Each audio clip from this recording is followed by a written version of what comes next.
It's time for MacBreak Weekly. Andy's here, Christina's here, Jason's here, and I'm here in Hawaii, but we're going to do the show anyway. It was a very big quarter for Apple. We'll talk about their quarterly results and some maybe negatives. A lot of talk about what Apple's going to do with iOS 26 and 27 just around the corner. Plus, you'll love the new Porsche for Laguna Seca. All that coming up next on MacBreak Weekly. This episode is brought to you by OutSystems, a leading AI development platform for the enterprise. Organizations all over the world are creating custom apps and AI agents on the OutSystems platform, and with good reason. Build, run, and govern apps and agents on one unified platform. Innovate at the speed of AI without compromising quality or control. Trusted by thousands of enterprises worldwide for mission-critical apps, teams of any size and technical depth can use OutSystems to build, deploy, and manage AI apps and agents quickly and effectively without compromising reliability and security.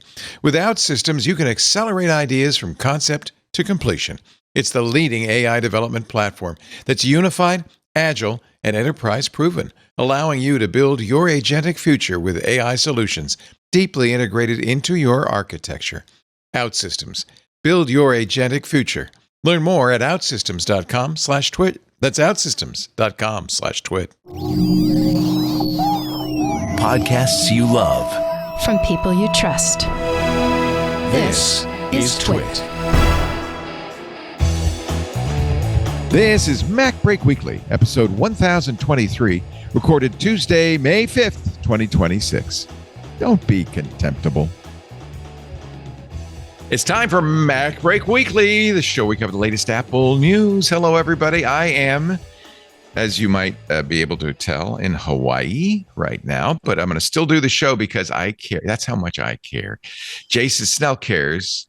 He's in beautiful Marin County. Hello, Jason. Hello. Aloha to you, Leo. Wish I was there. I mean, literally, I wish I was there, but I'm beautiful. Not. I'm here. It's fine. It's really beautiful. It's very nice. It's also 8 a.m. But other than that, it's beautiful. That's Christina Warren wearing her Met Gala out. No, I'm not wearing my Met Gala outfit. I'm wearing just standard developer chic, right? If we can even call it that. I don't even know if we can call it that, but yeah. Well, you're at work today, which is great. I am, yeah.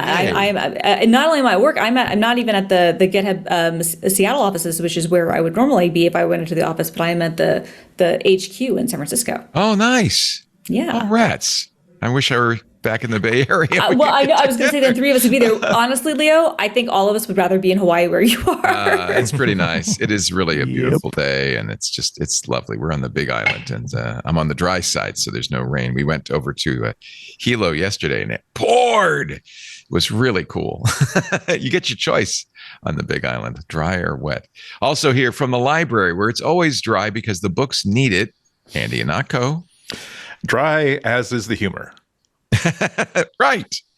So when we last met, we were preparing Jason's typing fingers and color ink charts because Apple's revenue was announced. Actually, it was a earnings palooza last week. Wednesday, Amazon, Microsoft, Alphabet, and Meta.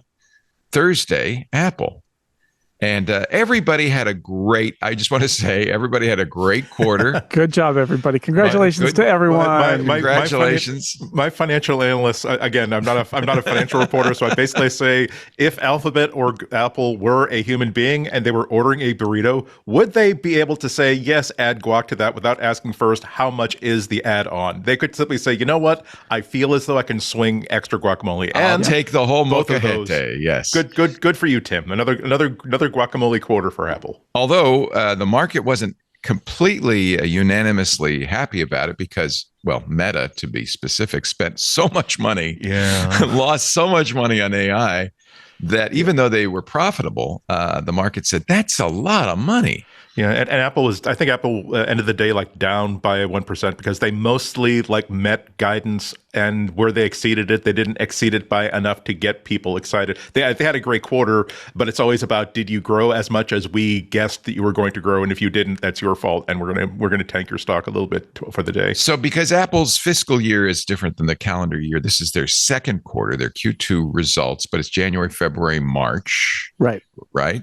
And it was a very good 17% up year over year. Year over year is what matters. Yeah, right? I mean, that's what people are looking at, is they're looking at the growth number versus the year ago quarter, especially since the things can be seasonal. Like last quarter is the holiday quarter. So if you go sequential, then this is what happened every year at Macworld. My boss would come to me and say, traffic numbers are down from the beginning of the year. And I would say that's because Macworld Expo is in January and they announce all the new products then. And then we never get that number again.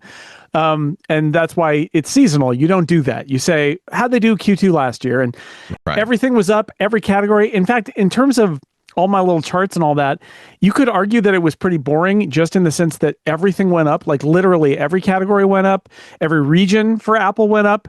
I think the fact that they did $111 billion in a non-holiday quarter for the second straight non-holiday quarter is bananas, because these are the boring quarters, right? These are the quarters where they're not killing it on the holiday season. And the boring quarters that used to be, not too many years ago, like in 2021, they were in the 80 billion range, are now over 100 billion. And this is 111.2. It's not a little over. It's a lot over. And some of that, I mean, what Tim Cook said is, this is the best debut for an iPhone, 2-quarter debut for an iPhone series ever. Like the 17 really has killed it. And obviously it's 50% of the revenue. So the iPhone does well, Apple does well. But like I think Apple is a machine now that just generates $100 billion a quarter, whether you ask it to or not, which is just kind of staggering. Wouldn't that be nice? Yeah. Services up now. That purple sector of your pie chart is 28% on services. That's pretty good, even though they're going to give $1 billion of that back to Google. That's still looking pretty good. Yeah, profit, for 3 months to make $29.6 billion, it's about $10 billion a month, $2.5 billion a week. That's okay. That's a decent. Look, I am not kidding when I describe Apple as the world's greatest cash generation machine. I mean, it is true. They are throwing off enormous amounts of cash on a very, on a quarterly basis, enormous amounts of profit. And this number is really interesting. Their gross margin, how much profit out of their revenue? It's almost half. That's a huge number. I think some of that's got to be because services is almost all profit, right? Services is almost entirely profit. And in fact, I do a chart. It's the next one on my webpage there.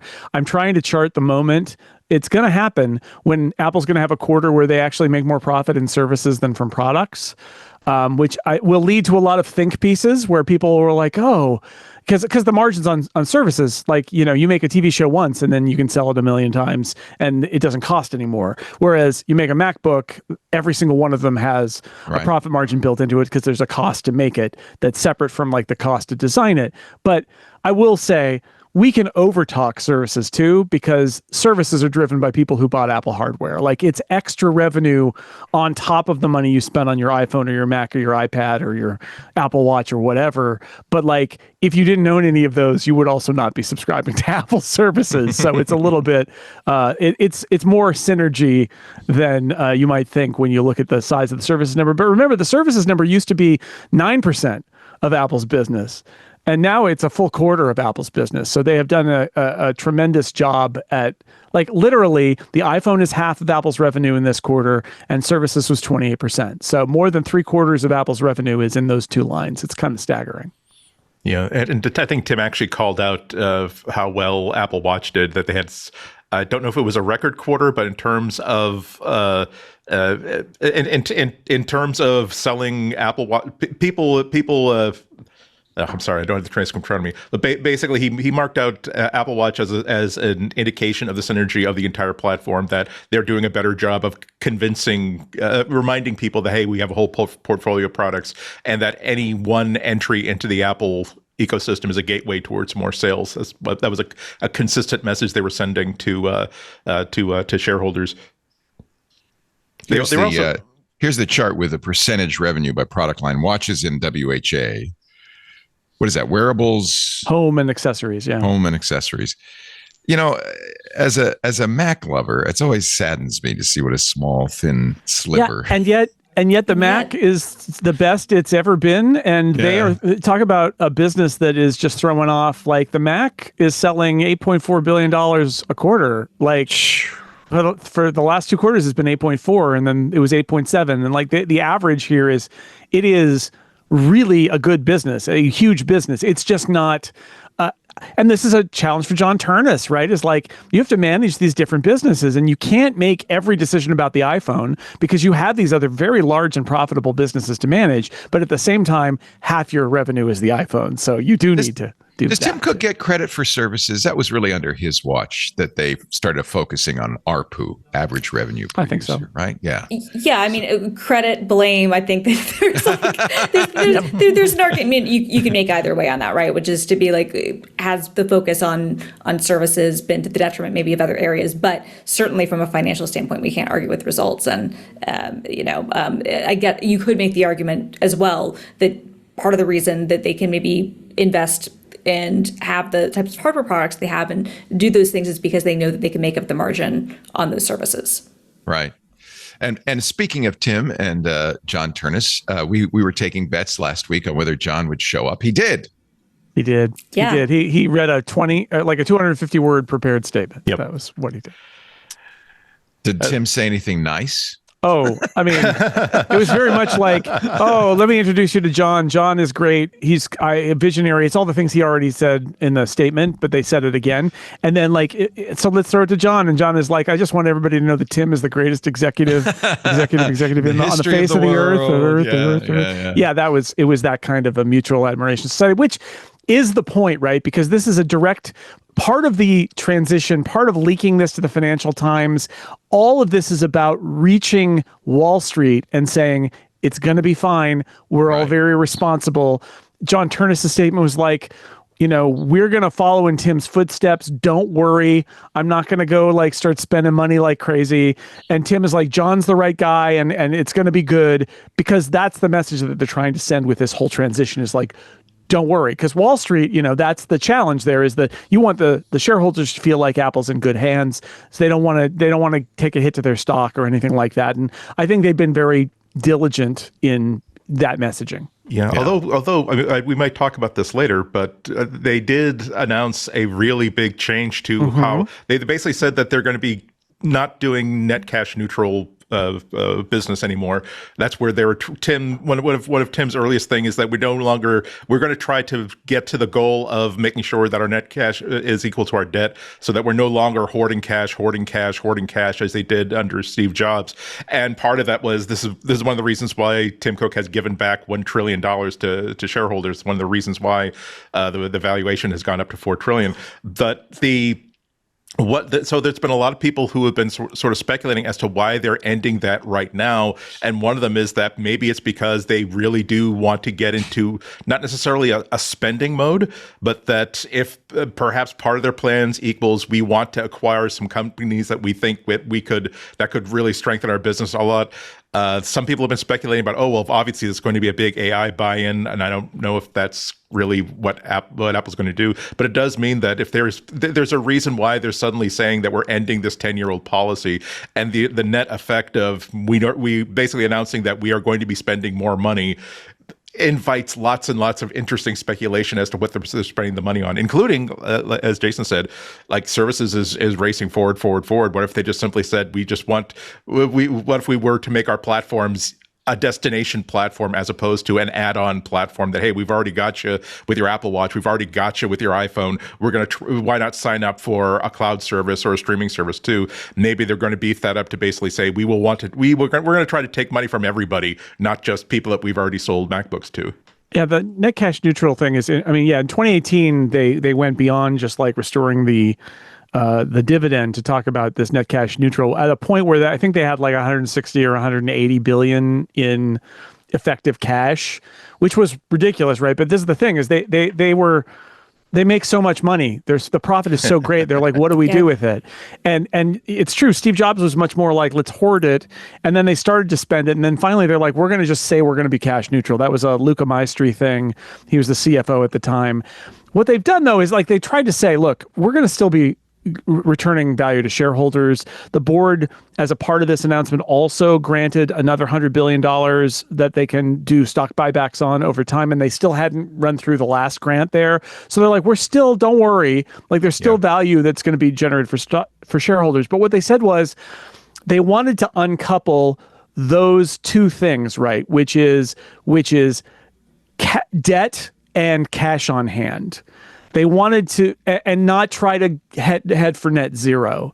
And the way they put it was they wanted flexibility there. And I think, I don't know, none of us know, we all really want to know what prompted that, but it feels to me like when you've got lots of AI spending happening, when you've got issues in your supply chain where like you can't get enough chips from TSMC, you can't get enough RAM chips at the right price from your RAM suppliers, and looking at like a more uncertain future in terms of what investments are going to be required in terms of AI, especially, that saying maybe if we're throwing off 20 billion in profit a quarter, we might want to hold more of that back because you never know what we might want to do with it. They could be targeting something specific, or it might be more like the game has changed a little and we need more ability to keep cash on hand so that if we need to do a major outlay, we can afford it. Right? They are spending more on R&D. This is actually a lot for them Yeah. a huge increase, isn't it? 11.4 billion in R&D. Is that all AI or is that something else? It's not cars? We know that. It's unclear, but what's interesting is that as much like as they're spending on R&D for Apple, right? Like when you look at their CapEx versus their competitors, it's not even at the same Google's ballpark. $180 billion. Exactly. I think Microsoft is also like the 120, 140 billion. Amazon. Amazon too, right? Meta is and increasing next year too, yeah. Yeah, Meta, so everybody else is spending like many times this, which I think, to Jason's point is, like kind of notable to kind of think about, okay, what are they going to do with this cash? Are they holding it back for a specific purpose? Is it something that's planned for? But yeah, they're spending more than they typically have. But who knows what it's going to be? I think AI has to be some of it, but because they're not in the data center game, everything that they're spending, it's just a different math level. It's just not even in the same stratosphere. Yeah. I have a couple theories. One theory is that they want to be ready in case there's a moment of weakness where there's something that they could acquire. Yeah. Or if not, often we talk about acquiring and it's like Apple's going to buy some company. It's like, I don't know. I mean, it also could be in a moment, because if you've got all this cash and then there's a financial hiccup and some valuation goes down or some company needs an infusion of cash, right, you could step in and be a partner and an investor in some company that's like a core AI company or something, and that they might find value in that, and having more cash as the cash cow of Silicon Valley in some ways, right? Having lots and lots of cash on hand in a moment where everybody else is spending huge amounts of money or going in debt in promise of future value is an advantage for Apple. So that might be part of it. And also part of me wonders, I keep getting stuck on the fact that, TSMC has all these other contracts from other providers now and the RAM shortage thing. I wonder if they're realizing that like so much cash is being thrown around that if they want to reassure, because Apple's very conservative, they want to ensure not being surprised by supply constraints, right? They want to do that. I wonder if that's part of this too, is maybe they realize that if they can come to some of their partners with cash and say, build us a factory, that they'll be able to do that and like rationalize their component issues for the next 5 years or something like that. By the way, I Just an conflated CapEx with R&D. So Apple's R&D is 11 billion, Alphabet's 17 billion. Meta's 17.6, Right. Microsoft 8.9. So actually, they're not so far off. But it's a big jump for them. R&D, but for them it is, and since they don't do CapEx the same way, I think it's still it's apples to oranges. But I still feel like it's a lot. I do wonder, kind of looking at, especially with the supply chain constraints, which they even had to address, the fact that there are shortages on the Mini and the Studio. If this means, maybe to your point, Jason, if they are potentially going to be trying to throw money at the problem, my initial guess was okay, they're going to do kind of what they're doing with the Mini already, which is effectively, and I know we'll talk more about this later, but they're effectively getting rid of the entry level model, which is not a good thing. And my initial thought was like, they're just going to raise the prices across the board because that's what Apple will do, and they will blame the industry and everything else.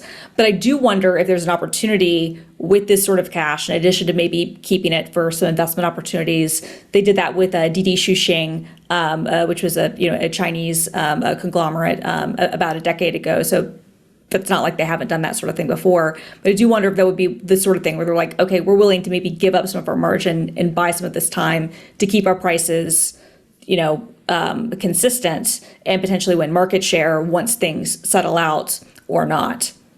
Every business should be doing this right now, right? There's potentially all sorts of, headwinds that come in. Save some money while you can. If you aren't spending it, right? Like, I mean, all your competitors are spending money like drunken sailors because they're investing so much in those cloud infrastructures and all of that. And Apple's not playing that game at the moment. And I think this is a recognition that they're not playing that game, but maybe they need to keep their powder dry. Yeah. Because data centers, clearly compute is constrained. Actually, let's take a break. When we come back, let's talk about the supply chain issues, the Mac Mini issues. There were some, I don't think if they're negatives, there might be actually positives if you can't make enough Mac Minis. Storm clouds. It's a problem, but a good problem to have, but still a problem, right? Yeah, storm clouds. You're watching MacBreak Weekly with Jason Snell, Christina Warren, Andy Ihnatko. We'll have more in just a bit. This episode of MacBreak Weekly is brought to you by WebRoot. If your computer feels sluggish, heats up when you open a few tabs, or sounds like it's preparing for liftoff every time it runs, your device may not be the problem. You know what probably is? Your antivirus. Many big name brands, and you know what brands I'm talking about, have become bulky, complicated, full of pop-ups and upsells. Ew.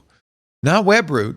WebRoot's clean, man. WebRoot's awesome. It offers all-in-one digital protection, by the way, for up to 10 devices, so your whole family can be protected with a variety of plans designed to protect you and your loved ones from digital threats of all kinds. Of course, you get a very powerful, well-known, really competent antivirus, but you can also get identity protection. And the most important thing, you don't get slowdowns and pop-ups. WebRoot keeps you protected online while getting out of your way. WebRoot Essentials is fast. It scans 6 times faster, and it's small. It takes up 33 times less space than the average competitor. But that doesn't mean it's not as good. It ranks number 1 in performance compared to the other guys. Okay, I'm going to say names. I hope it's okay. Norton and McAfee. You knew who I was talking about. Well, I'll give you a direct comparison. WebRoot Essentials versus Norton Antivirus. 3.7 times faster, 35 times smaller, after installation, 5 times less RAM when idle. All right, you want more? You got it. WebRoot Essentials versus McAfee Antivirus. 10 times faster, installs 16 times smaller, is 5 times less RAM when sitting there. That can make, those differences are huge. That's the difference that can make your computer feel newer, faster, and easier to use. WebRoot also offers WebRoot Total Protection. That's you get everything: antivirus, identity monitoring, privacy protection. You even get cloud backup, all in one simple, hassle-free subscription designed for everyday life. They know what you need. They gave you what you need. WebRoot Total Protection ranked first overall compared to top competitors. It scans 7 times faster than the average competitor. I mean, it's fast, taking up 3 times less space than the average competitor on the hard drive. AI, let me talk about AI for a minute. The bad guys love AI. It has completely changed the security game, right? The scams are smarter, the malware is faster, the phishing emails, they're completely authentic looking. The good news is you don't have to be a tech expert to stay ahead of it when you use security that can keep up with AI threats. Unlike free antivirus tools or older security programs, WebRoot is built to counter modern AI-driven attacks. It's fast, it's lightweight. We've established that. It's also designed to spot threats before they ever reach you. Live a better digital life with WebRoot. WebRoot is offering our listeners an exclusive 60% off offer. Visit webroot.com/twit to learn more. That's webroot.com/twit. WebRoot. Now back to MacBreak Weekly. Back to Hawaii. Hello, everybody. Yes, I'm in Hawaii. I'm sorry. My apologies. Nothing I can do about it. How dare you? I'm stuck here. It's it's a perfect day in the Big Island. But enough of that. Let's talk about headwinds, not trade winds. Actually, this is a blessing and a curse. Tim Cook said on the analyst call on Thursday, it could take several months for Apple to make enough Mac Minis and Mac Studios to meet demand, and this is all because of AI, right? Cook said on the Mac Mini and Mac Studio, both of these are amazing platforms for AI and agentic tools. See, it's a good thing. And customer adoption of that is happening faster than we expected. So great results for Apple, except that they can't make them fast enough. That's got to be supply chain issues too. Memory. Yeah, they said that they said it's really TSMC that they're constrained on systems on a chip coming from TSMC because they underestimated the calls of like how they were going to sell, and that TSMC. I think the implication there is also TSMC no longer has as much wiggle room to supply them with more, and so they ended up light on systems on chips. Well, that would explain the Bloomberg piece yesterday. Apple explores using Intel and Samsung to build main device chips, and not only build them, but to build them in the United States. Both companies have U.S. fabs, apparently.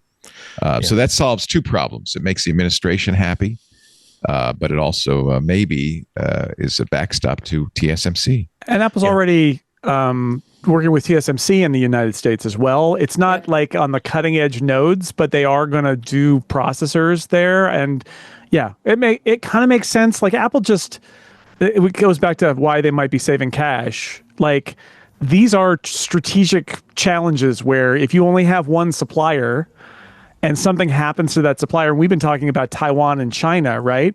But like also what happens to TSMC if somebody buys all of their other capacity? And so you're left with what you had reserved, but kind of nothing else. You get a situation where you might be short on SoCs, and that's not great. So being geographically diversified is part of it, but like having Intel or Samsung, especially keeping in mind, it's not going to be like a Samsung Silicon here, right? It's like literally this is fab as a service. Build the stuff we designed for you. Yeah, exactly. It will just be another supplier, right? It's just going to be using whatever fab's available. The same thing with Intel, since Intel is they're not an ARM fab, but they have a partnership with them, and they can make some of the chips that would go into those SoCs. Well, in fact, when Pat Gelsinger, the former Intel CEO, said we're going to split foundry and fab, one of the things he said, and we laughed at it at the time, is maybe even Apple will be a customer. Well, maybe Apple will be. Yeah, I'm sorry. Go ahead, Christina. So I was just going to say, no, maybe. I mean, it was not a bad strategy from Intel. I mean, I think the only bad part was that they did it a decade after they should have. But right. You know, But and I think Intel stock soared yesterday, 12%. Because on this news, now this is a rumor, we should say neither Apple, Intel, nor TSMC confirms. And it's a soft rumor, right? Like it was like, this is just, they're talking. Very preliminary. They did Apple toured a facility. Yeah. But I think the strategy seems to be, and this makes sense, that they still want to do kind of cutting edge nodes with TSMC because TSMC's at the cutting edge, but they got lots of products that don't need the cutting edge. Right. And lots of systems, lots of different chips that need to be made that are on the older nodes, legacy nodes, Tim Cook's favorite phrase, or they don't need to be the high performance chips. And in fact, as we see Apple diversify its product line, there are a lot of Apple products that are using previously cutting edge, no longer cutting edge chips. They could shift their strategy a little bit so that they're instead of the lower end chips being hand-me-downs from previous high end chips, they could create a whole secondary class of chips that are run on that are designed for a process at Intel or Samsung that are going to go in your MacBook Neos and your generic iPads and your Apple Watches and other things that don't necessarily need the chips that are going to be in the iPhone or the MacBook Pro. Yeah, that's an interesting conundrum that they're in, though, that So we're talking about the 3-nanometer process that is being used not just by Apple's SoCs, but basically NVIDIA uses it too, and that's why all this capacity being eaten up. Yeah, NVIDIA is buying all of TSMC's capacity that it can. But the thing is, like, the Neo was definitely positioned as, look, this is not a high performance MacBook. This is this is not even, and it's not just a good enough Mac. It's a more than good enough. But the thing is, your expectation is that if you need a MacBook Air, go buy a MacBook Air. This is not a MacBook Air. So but Apple is in a position where this would be a great place to do either custom SoC that is like to the limitations of what capacity they can get. But on the other hand, the minute that they release a 2027 model or 2028 model that is not every bit as fast and capable as the one before it, can the product line survive that? Would they even write off on that? So they're still kind of constrained on what kind of moves that they can make regarding the Neo, which is not just a really great selling machine, but there are also Tim I think mentioned twice that we've got an entire school system that has decided, nope, we're not doing Chromebooks anymore, we're not doing Windows laptops anymore. We are basically now buying MacBook Neos because it now makes sense for us to actually outfit all of our students with them. So it's an important thing, and now it's an important product, but it's a low margin product, and it's hard to know how that's going to affect the Neo in the next 2 years. Did they give any details besides the school about the Neo, that how well it's selling or anything like that? Did they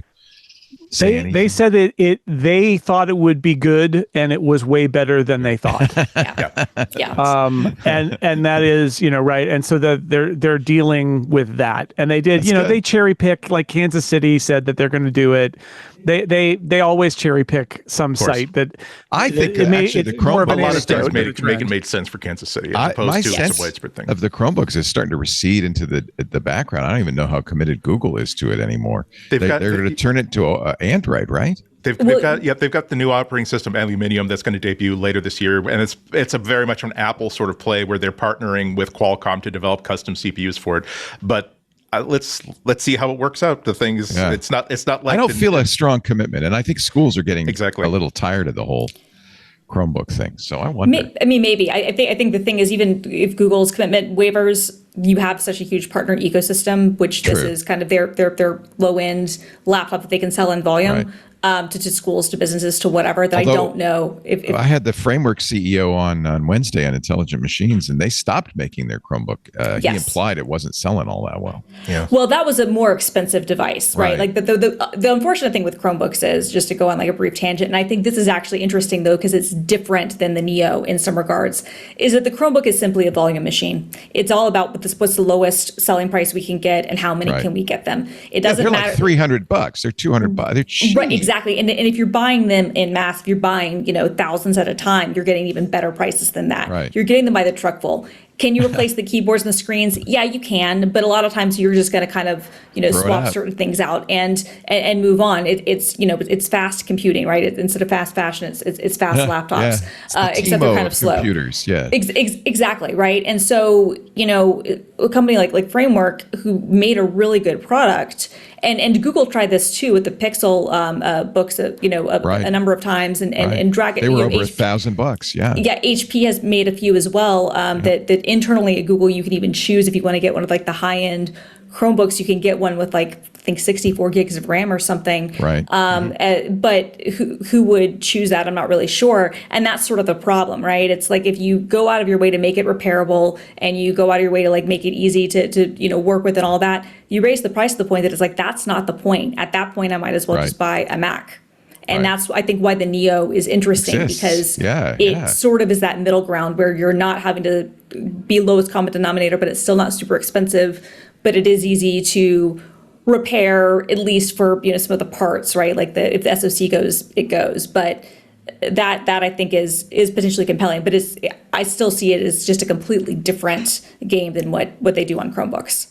The iPhone, huge success. They said, again, like the most successful phone they've ever made. The 17, the bestseller, then the Pro and Pro Max. Over those 2 quarters sequentially, they're like, if you define that as an iPhone launch, it's the best iPhone launch ever. And I mean, wow. It's funny because it doesn't always line up like this, but it did line up this time. That I think reviewers in general all said this is very impressive, right? The changes in the 17 Pro are really nice. The color is nice. They tried to do this weird, interesting product in the Air, and then they took all those Pro features and put them down in the 17. And that it turns out that the sales also followed. If you look at the China sales, especially because China sales really have bounced back in the 17 era, that in many ways, the 17 is just a successor to the 16, 15, 14 in terms of look, but it is a different look. It does have that whole aluminum back. It does have the color options. And I think that the story is basically make some nice visible changes and China will be much more responsive. And whether that's the reason or not, I don't know. But China bounced back and the iPhone sales went up even. And you could see how China was a little bit below on growth, the rest of the world, and now they're a little bit above it. So I think there was absolutely enthusiasm in China for the iPhone 17 line, and that helped drive that iPhone. But it's just a winner of a launch. It's their best iPhone launch, basically. And it's hard to really pick a reason why a certain phone will go, another one won't. It really does come to it. I think they mentioned, I think they talked a little bit about this, about cycles of people are holding on to hardware a lot longer. And so that really affects it. So, and they sold really, really well with people who are upgrading their phones, whether or not that was, wow, gosh, I was going to hold on to my iPhone 12 for another 2 years, but gosh, the combination of style, features, and price has won me over and got me to buy early. Sometimes it's just time for people to buy a new phone, and if it's orange, that's the reason why they bought it. So I think that's probably one of the reasons why they are now staggering their releases to let's have a spring release and a fall release, to basically when you see some of these charts and it's always just like these point and then swoop and point and swoop and point, and not really knowing exactly how much you're going to be making during those two big sales quarters. It'd be nice to sort of flatten that out and get money over the course of the year as opposed to just during these 1-2 upgrade cycles. At the very end, Tim Cook mentioned tariffs. That was interesting. Yeah. So they haven't really talked about this before. They've mentioned previously that the tariff costs ranged from $800 million and a quarter to more than $1.4 billion, even though they were getting some breaks on tariffs. I know with the iPhone tariffs, they were getting breaks. They announced at the very end of the call that they were going to take any refunds they get, because remember the Supreme Court said those tariffs are illegal, and there will be some refunds that they're going to reinvest into U.S. manufacturing, which of course will make the president happy. What a great piece of diplomacy! Yeah, where Trump is sort of discouraging people from taking those tariffs back. Well, we'll take them back, but we'll reinvest them in U.S. manufacturing. They really wanted to make this announcement to the point where an analyst asked a sort of related question, and Kevin Parrick, the CFO, it was about product margins, and in the midst of his answer, Kevin Parrick is just like, hey, let me turn it over to Tim for a minute. And Tim Cook appears.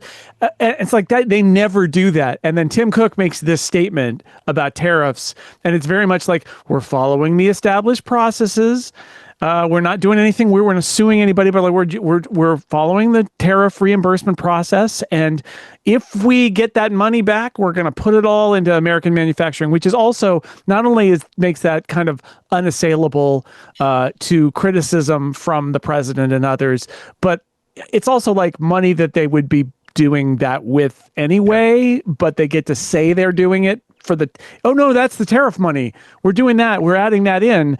It makes it, it clearly was a thing that, and then literally Kevin Parrick then just continued with his answer after Tim said this. So they really wanted to get it out there. And then it was the moment no, this is the time. Let's do it right now so that they could say that. I mean, you can almost hear the tip of a big pen being tapped against a Post-it note that just I'm going to jump in because they're waiting for a tariff question and there still hadn't been one. And they're like, well, maybe this product margin question will do it. Let's just try it because they wanted to send that message. And you could see why, right? You could see why. And it fits with what they're doing. It's not obviously they're going to continue announcing their contributions to American manufacturing in all sorts of different ways. That's the thing they've been doing for the last 8 years. They will continue to do that, and this allows them to frame any $1 billion they get back in tariff reimbursement as not a big deal, because it just becomes they take it away from the U.S. government and they just invested in America. Hard to be criticized for that. They may they get not to keep be doing it. suing over tariffs, but they are going back to court over the epic, and I mean epic, battle. Remember that last week on MacBreak Weekly, the Ninth Circuit had said, no, you got. Actually, I think they found Apple in contempt and said, no, you gotta do the changes in the App Store. Apple has now filed with the U.S. Supreme Court asking it to stay the Ninth Circuit's mandate. So the battle goes on. Yeah, and for interesting reasons. Basically, their basis is that, well, yeah. They were hit with this order because they as you'll recall, they were cute with the judge saying, okay, well, fine, you're ordering us to allow developers to be great. Okay, we'll do that. They can do that, but they'll still pay a 27% tariff on the expenses, and we'll basically make it so they don't want to do that. Essentially, with this appeal, they're basically saying that, number one, because the original order didn't say anything about how much we could charge. Number two, because the order affects all of our operations, all developers worldwide, not just Epic. And they're also saying that the current staying this order won't affect Epic's ability to do basically what we've been told we have to let them do. So basically, give us a little time and give us a stay while we try to talk another court into hearing this. Let me rephrase this in a way people understand. They said, Your Honors, the 2021 injunction didn't say anything about App Store fees. It didn't say we couldn't make it 27%. What are they talking about? And that contempt thing, that hurts us. Yeah. It hurts us. They also said that having that on the books will affect how they're judged. Like, well, you know what? Past actions actually have future consequences. Apple. Yeah. I mean, Exactly. I don't know if you have children, but you might have explained that to them at some point. If you didn't want the contempt charge, maybe you shouldn't have, been in Contemptible. contempt Don't do anything been in contempt contemptible. order. Don't Right, be I mean, contemptible. Right. Well, and look, I fully understand that, as you know, They're doing what they have to do. very well paid Yeah. legal counsel, in-house counsel. They have to file the appeals. They have to go through this process. I get it, but there's a part of me that I'm like, just take the L. Because the Supreme Court is not going to hear this. Yeah. You know that.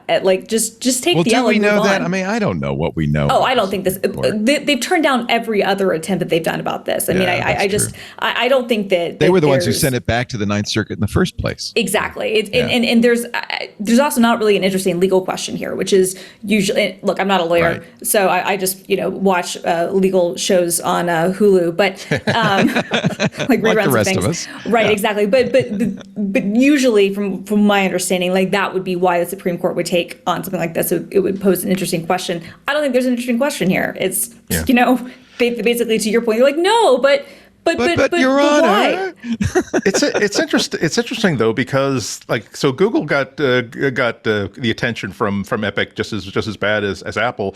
Eventually they threw in the towel and said, okay, we're going to, even though we've lost at some point they lost so badly, they basically they took the judges. The judge basically said, look, I would love for you two to sit together and work this out before I have to actually enforce or enact this thing.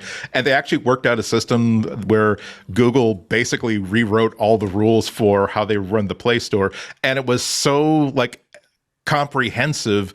And both in their joint filing to the judge to say, why don't you set aside what you said before, because we've just come up with this plan. Even the judge was skeptical, saying, so suddenly you've been fighting tooth and nail for the past 5 years, and all of a sudden you've had all these opportunities to solve this before and you didn't. But I'm wondering, what's the difference between Apple and Google, such that, again, Google also lost, but they decided at some point we need to have a consistent policy for our app store that's going to work internationally, because we can't continue to fight these battles and have these uncertainties with our developers. I wonder why Apple is continuing to go tooth and nail with this. Maybe it is because they do control the entire widget end to end. They control the hardware platform, not just the operating system and the app store and the APIs. But I would love to. I hope that I live long enough for to read like the Apple 75th anniversary book in which they explain exactly why Apple refused to give an inch on this. I'm sure David Pogue will still be writing it. Right. And maybe it just comes down to stubbornness, right? Like different companies have different philosophies, and Apple, is going to be like resolute in their belief, no matter how misguided it might appear to us. How long did they fight Google over the, the Steve Jobs and Google thing? That went on for a decade. Yeah. I mean, but Steve, I understood it from a Steve Jobs is mad and he's going to not going to take it Samsung anymore. too. If I were advising John Turnus, I would say Just go for it. Get Go with Phil Schiller, who's been running the App Store for a long time and who court documents show has been a measured Phil Schiller's a company man, right? But he was like, this may not be wise to go He was the only one speaking back out of any of them. He was the only one. Yeah. So I would get with Phil Schiller and I would say, let's come up with a strategy that will allow us to try and set a new bar worldwide for how we're going to handle this, because we don't want every market to be different. Right. We want to exert some level of control over what's going on and what our fate is going to be, instead of letting it be chipped away court case by court case. Let's see if we can do a reset. Because the thing is, and I'm not saying like, let's dream on John Turnus having a ghost visit him in the middle of the night and have him make a change. No, it's like, he's a new CEO. There's a new CFO. There's an opportunity for a reset where you can say, look, let's take a reset. And I don't believe in a million years that Apple's going to say, let's just throw the doors open and we don't care anymore. But they could try, and they should have 10 years ago, but they certainly now could try to say, what if we can set some new terms that make more sense, that is sort of tracking what all the regulators want in a way that works for us, but also allows a little more flexibility into the system to make it harder for people like Tim Sweeney to pick them off in court, because now they will have given enough. Because I think what we've seen in a lot of these cases is Apple ends up constructing its own solution to the problem that still serves Apple while allowing people enough flexibility that it makes it harder to argue that they're being held down. And that's kind of where they want to go. And so fighting a tooth and nail, to me, it's like self-defeating, and that it's a really ripe opportunity for John Turnus to say, can we do a reset here? Yeah. And interesting footnote to the Epic Google case that you were talking about, Andy. The judge in that scolded the two of them and said, you guys work it out. I don't want to see you anymore, was Judge Yvonne Gonzalez Rogers, who is currently the judge on the Altman versus Musk case. And she's been kind of scolding them too. She said, I don't want to hear anything about AM doomerism. That's it. I don't want to hear it. I love her.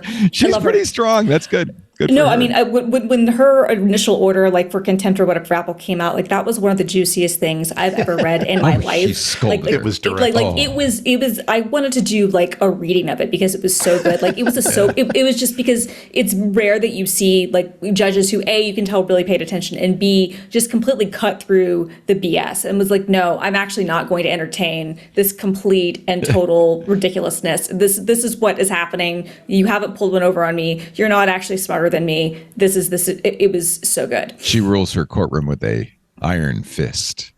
She's good. All right, we're going to take a little break. Lots more to talk about. You're watching MacBreak Weekly. This is not a green screen. It's real. I'm in Hawaii. Although I was a little tempted. I did bring my green screen. I thought I could just take a picture of that and then I sit somewhere more comfortable. But that's all right. I'm out here on the Lanai in the beautiful Big Island, enjoying a perfect day in paradise. Andy Anako in the library, a perfect day in the library. It's always a perfect day when you're surrounded by books. Not a cloud in the ceiling. Christina Warren, who is in a small booth in San Francisco at the GitHub headquarters. It's a shame because like if to the right of me, like it's like this lovely like brick facade, cool. but like it's not the background. Yeah, it is cool. It's actually a pretty decent sized little office, Echo aside, but yeah. And neither of us are in danger of getting hit in the head with coconuts, which happens a lot more than you think. That's true. So you're taking your life in your own hands, my friend. We were out at a waterfall, Rainbow Falls, yesterday, and there was a guy selling coconuts out of the back of the truck, and he takes the whole coconut, he takes a machete, and in his hand, I said, careful, he's chopping the coconut off in his hand. I said, you ever cut yourself? He said, no, I practice. And and with somebody else's hand, I guess. Anyway, I suppose at some point you've cut off all the fingers that are in the way. Exactly. And so you're nothing left. Safe. Nothing left to get in the way. I said, "Oh, you must have grown up here." He said, "No, I'm from Texas," but he does grow his own coconuts. That was delicious. And Jason Snell also here from his garage. Yeah, so indeed. we are all somewhere. Not a cloud in the garage either. Not a cloud. It's amazing. Amazing. Blue skies everywhere. We'll have more on MacBreak Weekly right after this. Hey there. This episode of MacBreak Weekly brought to you by Mill. Most food waste, you're going to be sad to hear this, happens at home, not at restaurants, not in the supply chain, at home. Which means your kitchen, my kitchen, is one of the most powerful places where you can actually make a difference. We decided to make a difference. We got the Mill. And I couldn't be happier. We've had our Mill now since November. Actually, I'm going to show you how the Mill has changed my life. Before I do that, let me explain. The Mill is the odorless, effortless, fully automated food recycler. You put anything in it. Potato peels, avocado pits, chicken bones, even dairy. The Mill takes almost anything. We set ours to go off at 9 at night. And while we sleep, that Mill quietly transforms food scraps into nutrient-rich, shelf-stable grounds. No odor at all. Well, actually a little bit because we also put our coffee grounds in there. So it has this nice coffee smell, but it's not stinky. There's no mess. There's no fruit flies. Mill can process up to 10 pounds overnight, and it can work for weeks before you even have to think about emptying it. Let me just show you. This is our Mill. We got it in November, I think. We have now helped divert 368 pounds of food scraps from the landfills. Just me and Lisa. You can use the grounds if you want in your garden. Add them to your curbside compost. Mill can even pick them up. They actually will get them to a small farm for you. You get to choose.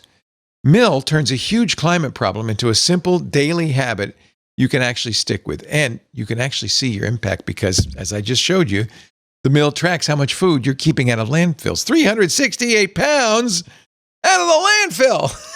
I love it. I just love it.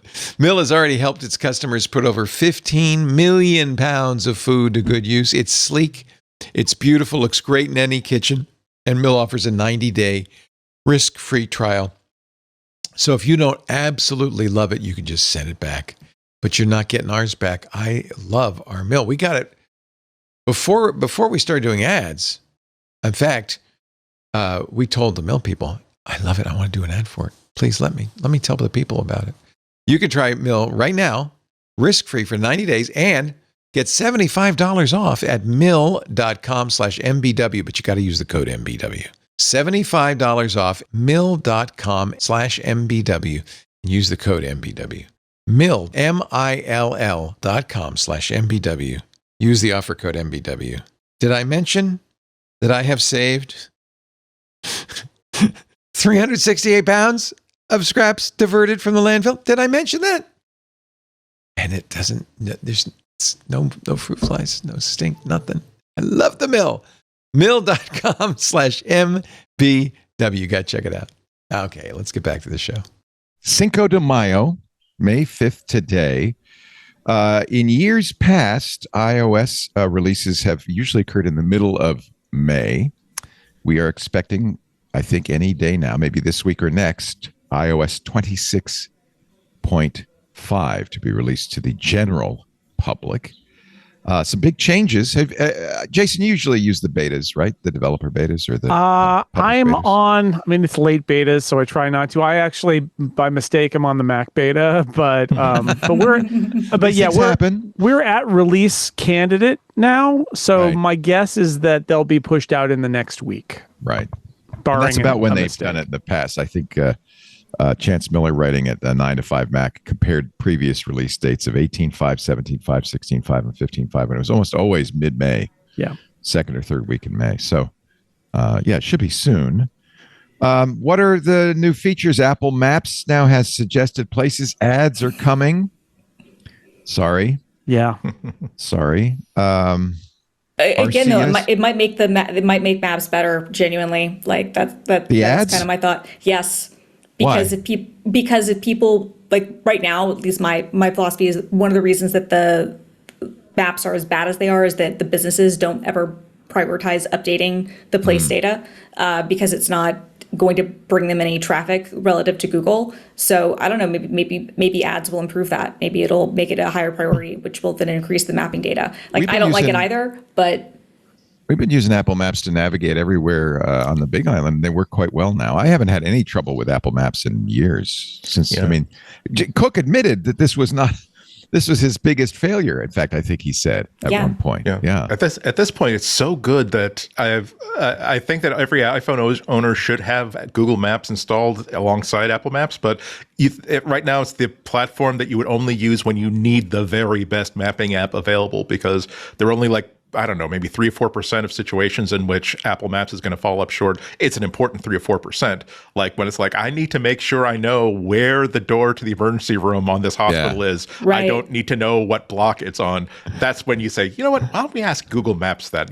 Apple Maps, you're great. You're great. Why don't you sit back? We're just going to ask Google Maps about getting that thumb reattached. Yeah. I have several mapping apps actually on my iPhone, just in case. Yeah. Although Apple has now added download. I don't know when they did this, but you can download maps. I didn't know that. Yeah. I knew that Google Maps did. So I downloaded the maps for Hawaii because there's a lot of areas on the Big Island where you don't have cell reception. Well, so that's it even recognizes when you enter in a new area. Like when I landed in SFO last night, it said, "Oh, welcome to San Francisco. Do you want to download this map offline?" Which was a really nice feature. And I was like, "Okay." I mean, I don't anticipate losing connection, but go for it. Well, here you need it. There are a lot of areas. Oh, I was going to say in Hawaii, you absolutely do. Yeah. Like that's actually a perfect opportunity for that. And to recognize, I know you're at the airport. This is the time now that you're there to do it. Like that's smart, right? Like that's really slick. Another very important feature, end-to-end encryption in RCS messaging. So they started doing it last version. But with iOS 26.5 Beta 1, RCS encryption has come back to the Messages app. So if you're messaging Andy and he's on an Android and it uses RCS, you'll see end-to-end encryption. Of course, Apple-to-Apple messages, of course, has always had end-to-end encryption. Yeah, thank goodness for that. So that was in a couple of earlier betas, I think 20.4 and even 0.3, but that was for carrier testing. But it's going to be actually widely available in 0.5. Although, like all things RCS, it is carrier dependent, so it might not be available to everybody all at once. It might take a while for all the carriers to update. I expect in the United States, most major carriers will support it, chiefly because, of course, they're all using Google Messages as their standard RCS app, or standard messaging app. Right. And encryption, very, very important. 100%. It's way delayed. I'm glad they're finally falling in line, because that was one of those things where you just had to say, why are you saying that privacy and security is really important and you're not supporting an open standard for cross-platform encryption? And I'm sure they didn't want it. So the standard didn't require encryption, right? But Google offered it. Yes. And I think Apple said, well, we don't want to use Google's encryption. We want to have it our own in-house encryption, right? Well, they had a rational argument, which was that GDPR had not actually formalized a standard for end-to-end encryption. Google had basically, as a gift to the standards committee, said, we've developed this standard and we're willing to basically make it from a private thing to a public thing so everybody can use it. And I think Apple's official party line was that we're waiting for that to actually be formally integrated into the spec before we will do it. It would have been nice if they said, you know what, we're going to be, given that the Android platform is 80% of all mobiles out there, and that we can basically cover a big swath of those people by supporting this Google standard, why don't we just be a little bit forward-looking? I mean, they were even dragging their feet on, wouldn't it be great if those beautiful photos that we're taking with our iPhones did not look like downscaled garbage when it's sent to a non-Android phone? But we can put that aside right now. I'm glad that however they got to here, they got here eventually. Yeah, my daughter said, oh, she's on Android. Oh, you're using an Android phone now. And I said, no. No, I have one friend who I talk to a lot who's a green bubble, and it was so nice when RCS was rolled out because finally we could react to messages and photos didn't look terrible and you could send videos and like interact, like a normal human, but not using WhatsApp or Signal. Group messages are still a mess, but it's better than it was. We're getting there. A couple of weird things you may or may not notice with iOS 26.5 Beta 3. Apple introduced a new way people can pay for subscriptions on the App Store, monthly subscriptions with a 12-month commitment. In the past, you'd have to pay for the year to get the year price. So now developers, I don't know how many are doing this, will have a choice to say, oh, we'll give you the price, but you only have to the yearly price, but you only have to pay month to month, but you commit to a year. I don't know. I haven't seen that. I don't. That's what Adobe has been. It's not in the U.S. or Singapore. It's just it's just in other things. And I wonder if that's because Adobe has been sued for that in the past. Now Adobe has to make it very clear when you sign up that you are committing to like a 12-month thing, right? But they have to make it explicit, like when you sign up for their Black Friday promo. Hey, if you cancel early, you still have to pay. It pissed people off. They cancel and suddenly they get a bill for canceling. Exactly. And so I don't love it from a user perspective. It will be interesting to know if developers adopt it or not. At this point, developers don't usually care that much about what users think about their subscription policy. So we'll see if it takes off or not. I don't know. Also, this thanks to the EU, Apple is testing live activity support for third-party accessories, not just Apple accessories. Also, pairing will be easier to a Magic Keyboard, trackpad, or mouse. Oh, there's a whole bunch of little things new. Iniquitut keyboard layout. Some new clearing features. up. I mean, this is literally sweeping the last bits into the. So is this the last version of 26.5? Barring there'll be like security updates and other bug fixes that can happen, but obviously the bulk of the work being done at Apple already is on 27. Yeah, because WWDC is when they we're literally a month away from them telling us what's going to be in it, and probably about a month and a week away from not only the conference but the first developer beta release of 27. So that's where the bulk of the work is going. This is like the last little bits that they're getting out the door in the 26 cycle. Here's something that excites me for 27. There will be a button on your iOS 27 wallet that says create a pass, which means you can create a custom digital pass from any QR code. Your gym membership now, you don't have to wait for them, or gyms want you to use their app, right? That's why they don't allow you to add it to the wallet. But that's a pain in the butt. I want everything in my wallet. So now Apple finally giving up on developers doing this, have added or will be adding a create a pass feature in the iOS 27 right in there wallet. Yeah. I'm glad they're finally doing it. I mean, it's interesting because people built, I remember a decade plus ago, like people built websites to basically do this exact same thing. Like it's been a relatively easy thing for anybody to do if you just kind of reverse engineer the, it's not even reverse engineering. They document how to do it. But people have had ways to kind of create their own passes on websites. But I think it's a really smart thing to, just build it into the wallet, make it that much easier. Our local movie theater, you buy a ticket, they email you a QR code, which you then have to hold under their special machine at the theater. So it prints out a ticket. It's just the worst system. And then, by the way, nobody looks at the ticket. I guess they didn't want to pay for ticket takers. So you just then walk in. So this is a good example of like a feature that serves the user but also serves the platform, because when this feature came on Google Wallet a while ago, like it suddenly went from, okay, I guess my Starbucks card is in there, and I guess when I take Amtrak my tickets went up there, to my library card is in there, lots of loyalty cards are in there. It's like, why would you not use it if all you have to do is simply take a picture of it and it turns into this beautiful like little pass that's always there?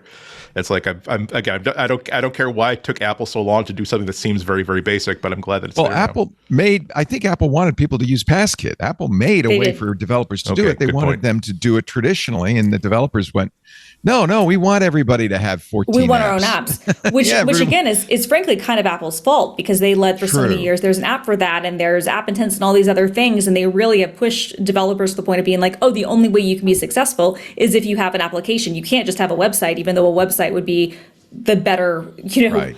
use case for things. Plus, So part of it Apple is on doesn't them. want to give up any customer information, right? So if you want customer information, you've got to do an app.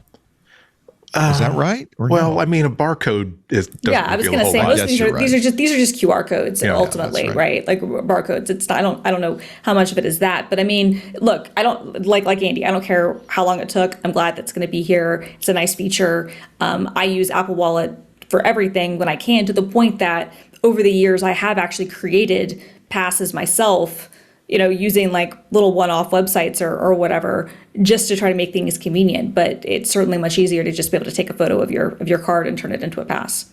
So we'll find out. There'll be a lot more, I'm sure, in iOS 27. We will find out at WWDC. When is the keynote? June 6th, 5th?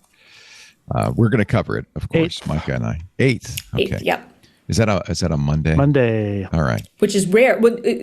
Was Monday it's last usually year, Monday. too? No, Yeah, I was going to say. WWDC is always on Monday. Yeah, I was going to say WC is always Monday, but usually like releases are Tuesdays. The iPhone things are never on a Monday. Yeah.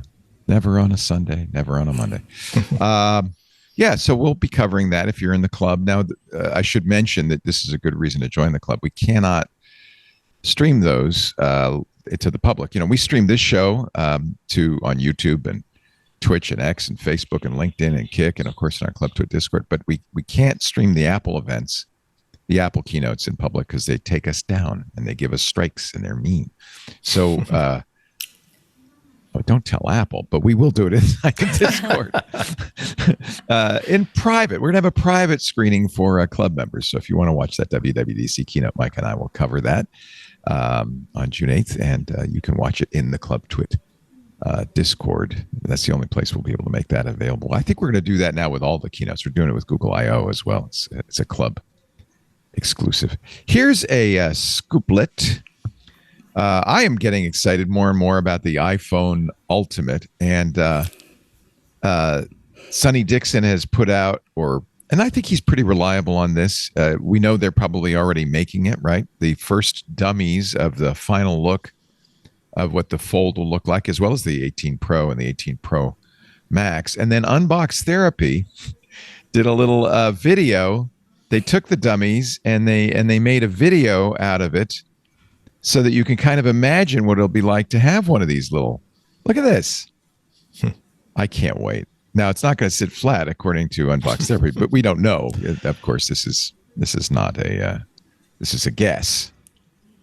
But anyway, if you want to see the whole video, they're on YouTube. Unboxed. I got to say that I'm sure that a lot of us are going through a little bit of nostalgia, because we remember when like the iPhone was announced, but was a long time before it was actually shipped. The iPad the same way, and so lots of people were, I'm going to make myself one out of foam core. I'm going to paste a picture on it so I can at least hold it in my hand and know what it would be like to hold on to this. And now we're seeing that exact same thing again. In fact, I think I might still have the foam core dummies that Burke made up for us. Thank you, Burke.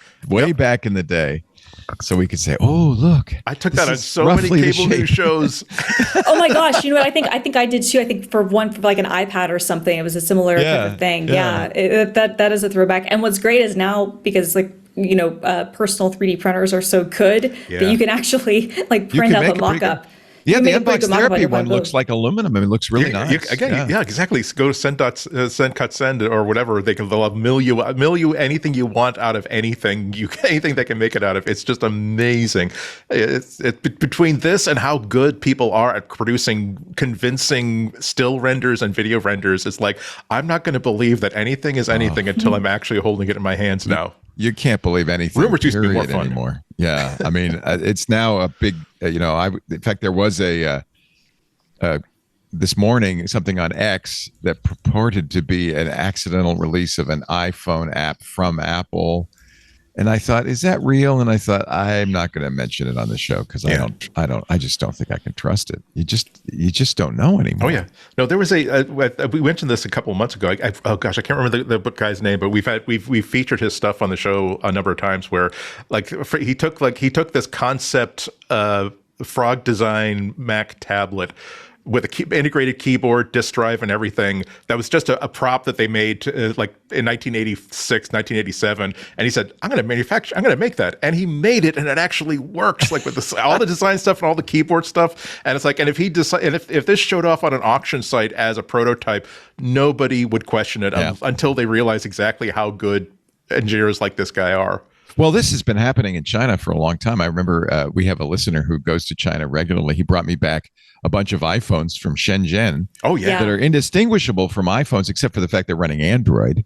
Right. And the thing is, you have to dig down deep. But look, it's not obvious. When I went to China, like one of the few things I absolutely wanted as a souvenir was I wanted to go to a counterfeit market and get the best iPhone I could. And even back then, it was like it held up until you got like 3 or 4 levels deep into an app, and then you saw like just your basic stock Linux font, and that's why like from now on, like anytime I buy something, I'm not buying anything from the Apple Store unless.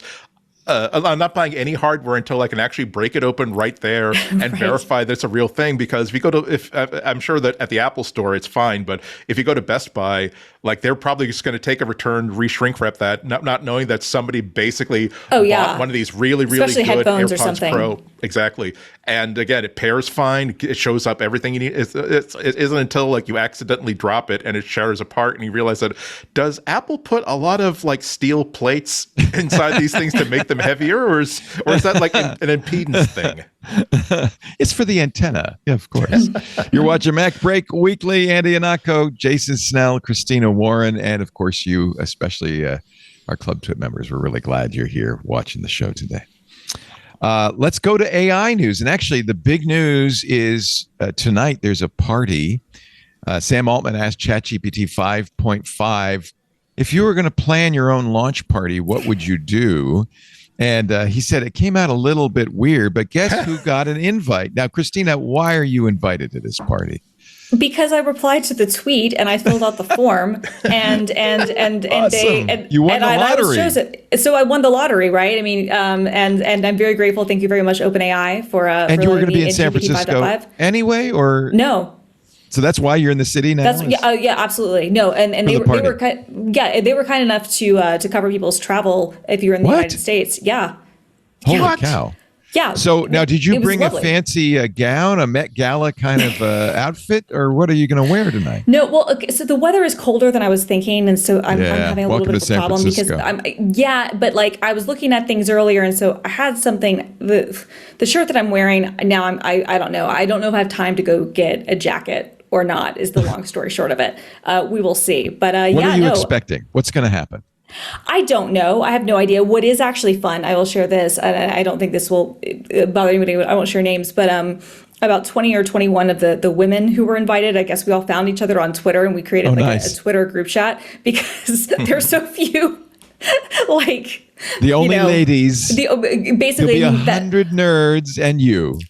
Kind of, right? And so that's going to be kind of the funny thing is that we're actually a number of us we're meeting up like at a wine bar before the party, and then like all the women are gonna like pop up to the party together. But yeah, no, it's very very kind of them and also very kind of GPT 5.5 to select. I had no illusions that would happen. I just like filled out the form as one does because why not? And then I was very pleasantly surprised when Friday afternoon I got an email that was like, "You're invited." And I was like, you weren't the only one. Sam Altman reached out with an olive branch to Elon Musk and said, "Hey, you can come too, buddy. You can come too. We'd love to have you." 5.5 is out already, so it's a launch party for something that's already been released. Although Altman did say we might have a surprise for you. So I wonder if there'll be a new model or something interesting. Well, one thing they did do, which was pretty cool, because apparently like 8,000 people, applied to attend the party, and they only, had capacity for less than 10% of that. But anybody who filled out the form got 10x Codex credits until June 5th on their accounts. That's nice. So, and this is not the first time that OpenAI has done things like that. So just kind of a pro tip for anybody out there. When they have, things like their developer days or stuff like this, even if you don't want to go or even if you don't think you'll be chosen, fill out the stuff anyway, because I have seen like their DevX team does a really good job of making their fans feel good. And let's be fair, you are in developer relations at GitHub, and GitHub Yes. Copilot is it not based on ChatGPT?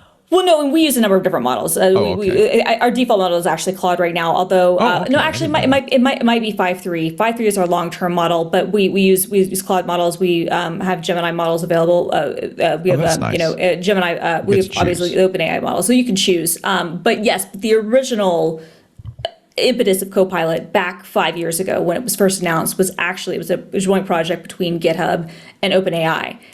Where we let them scan our public repos, and then we developed our own, kind of assistive stuff. Well, also the Microsoft GitHub Copilot relation triangle. Well, yeah, but it was actually like a separate thing. Like Microsoft had invested in OpenAI at that point, but it was the GitHub integration thing was a separate agreement. So maybe they will mention this smartphone that they are building to compete with the Apple iPhone. In fact, they say they've moved up the date. They were going to try to get it out sooner than they had said. They were saying 2028. They say now, because we think there's demand, we're going to try to get it out in 2027. I wonder if Johnny Ive will be there with this new phone. I think that you're going to have a scoop. Maybe. Although it's funny because to go, you have to fill out all these things, and they're pretty clear. You can't say anything. No recording, no whatever. But I mean, it's a party. Can you say where it is? Or is it's at their. Well, they told people it's at their headquarters. Oh, okay. Which is where? I don't even know where that is. Is it? It's in Mountain View, or is it? No, it was in San Francisco proper. San Francisco. Okay.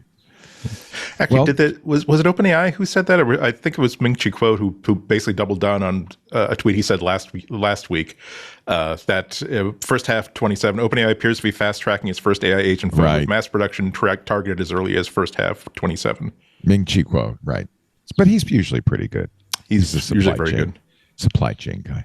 Other AI stories: AI is bringing Grok's voice to Apple CarPlay. This is actually been a nice feature of CarPlay. They've started to allow you to add, I think you can put ChatGPT in there, and probably Claude. And you can also put Grok, and Grok will talk, which is maybe not a good thing. I don't know. I'm not sure I want to be talking to Grok anymore. Grok's kind of rude. So Grok voice mode will be coming to CarPlay. So can you do, I haven't tried it yet. Can you do voice mode with ChatGPT? I don't think so. I think Apple restricts that. I think so. Somebody who drives should chime in on that. Perplexity also is there. It says, this is from 9 to 5 Mac. With Grok, when Grok voice mode arrives on CarPlay soon, it will join ChatGPT and Perplexity to the party. So maybe you can. I haven't, I don't want to. I feel like there was something with it, which might be maybe once you activate the app, you can use voice mode, but it might not be one of those things where you can just talk to it if it's running. Yeah. I'm sure you can't say, "Hey, Grok." You probably have to press a button on the screen and so forth, and you may not be able to do that when you're driving. Come to think of it, let's hope not. Here's from Apple Insider: if you are using Perplexity Computer, which is like their Claude Cowork, it's their app that lets the AI do stuff on your computer. Malcolm Owen, writing at Apple Insider, says Mac Mini is the best platform for a personal computer. Good luck getting one. I guess. Go ahead. Oh, I was just going to say, if you're done with that, Mark Gurman broke some AI news today. I'm done with Mark Gurman broke some Apple iOS 27 news today, and it's very interesting.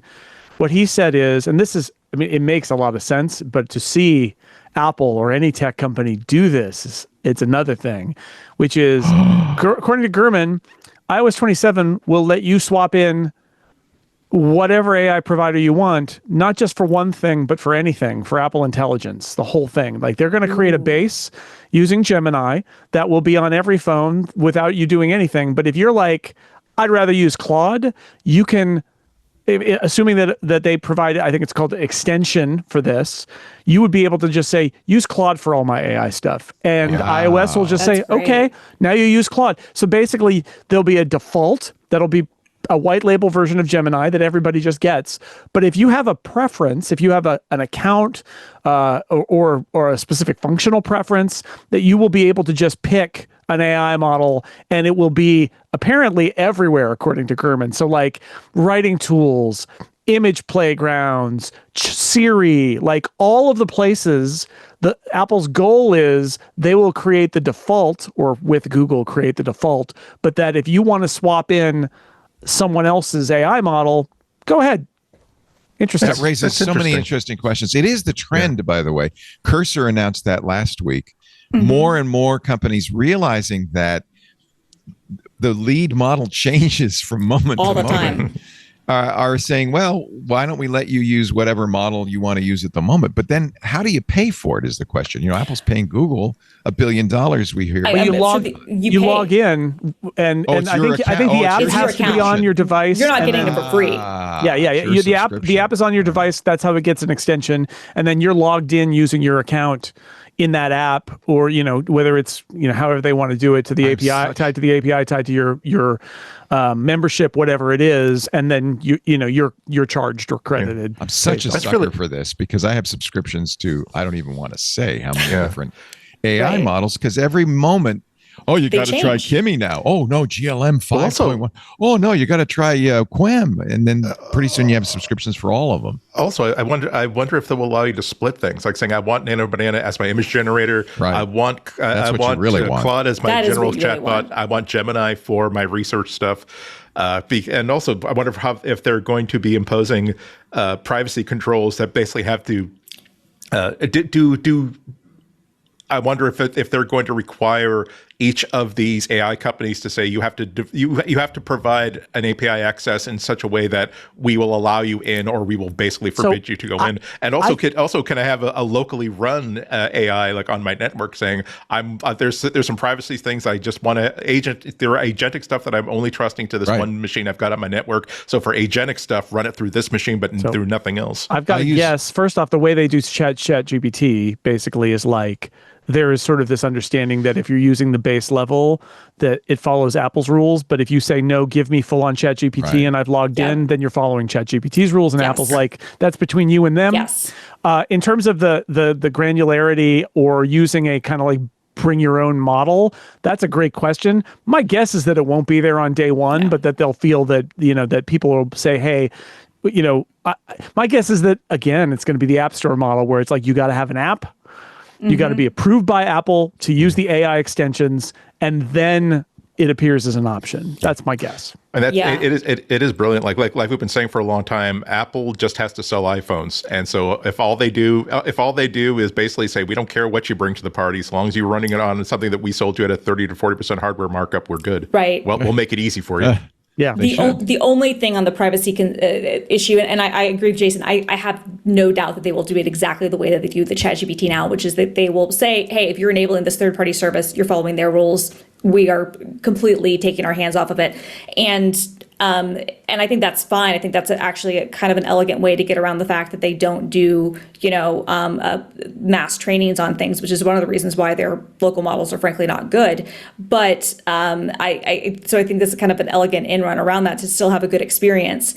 I think the challenge, though, will be, okay, well, then how do they, I guess, position these these two things, the more privacy efficient, not localized, but hybrid, Gemini on device and on cloud model versus bringing whatever else you want. How they thread that needle will be interesting. But I don't know if this is related. Apple Research just released a paper with UCSD talking about using multiple models in a diffusion model at the same time to deliver better answers. So maybe maybe they'll use all, I don't know. A lot of times the AI research Apple's doing is very blue sky. Yeah. And I think Apple releases these just to remind people, hey, it's not just the other guys. We're working too on AI. It's always with the narrative of we're doing research that says that our strengths as a hardware maker are 100% applicable, meaning that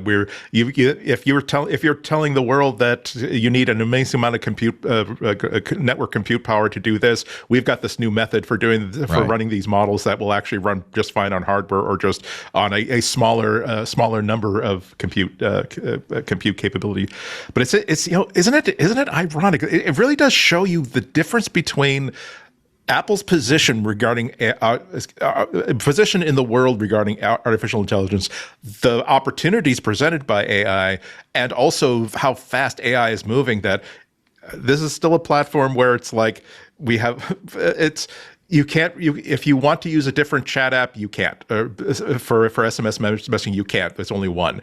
WebKit is like, no, if you can have multiple browsers, but it's always going to run in our renderer. All these different things, like our AirPods are locked to this. Our Apple Watch, our watch is locked to this platform. The fact that they're saying that, no, we will allow you to choose whatever you want as an AI platform. Just please run it on an iPhone. Just please use iOS, right? Yeah, exactly. And I think you're right. It's A, because this is moving quickly, and B, because I don't think they would do this if they felt like they were in a position of strength, or at least a position of parity on their own models, whether they were hosted or local. I don't think that they would be this open, but because obviously, like, that was the thing with WebKit. When WebKit, especially mobile, first came out, nothing else was even close. Chrome was a fork of that, essentially, and the same thing with, like, they built the watch to kind of be part of the ecosystem. This is almost the inverse, where they're going, okay, we recognize that we don't have this moat just of being Apple, but we don't want you to leave, so we will do everything we can to make it happy for you. Yeah, they keep. I'm sorry, but I couldn't resist jumping in where they say, oh, you know what? If you don't like our App Store guidelines, you can switch to another platform, and knowing that no one's going to do that. Like, if you don't like our AI, you can switch up. Wait, don't switch to another AI. I'm sorry, we said nothing. We're open. Oh, we are. Can I make a vote though? There's one thing they've got to do, and Siri dictation has now fallen way behind everybody else. It's the worst dictation. And I'm using, OpenAI's Whisper, a variety of other tools. Jason, you've recommended many tools, but you can't plug them in to the dictation mode that Apple, at least not on the iPhone, that Apple's using. And that would be my number one thing. Just let me use something else to dictate this. Your keyboard sucks. Okay, fine. I understand the limitations of that. But if I could just dictate reliably, and Siri's so far behind. There was actually a very good piece on TechCrunch comparing a number of the AI dictation apps. Some of them you've already recommended, Jason. I think you recommended Whisper Flow. There's Willow, Monologue, Super Whisper. I've used that. Yeah. That's the one you like, right? Yeah, I use Voice Typer, Aqua. Handy I've used, Typeless. Handy Most of these work. Good. Yeah.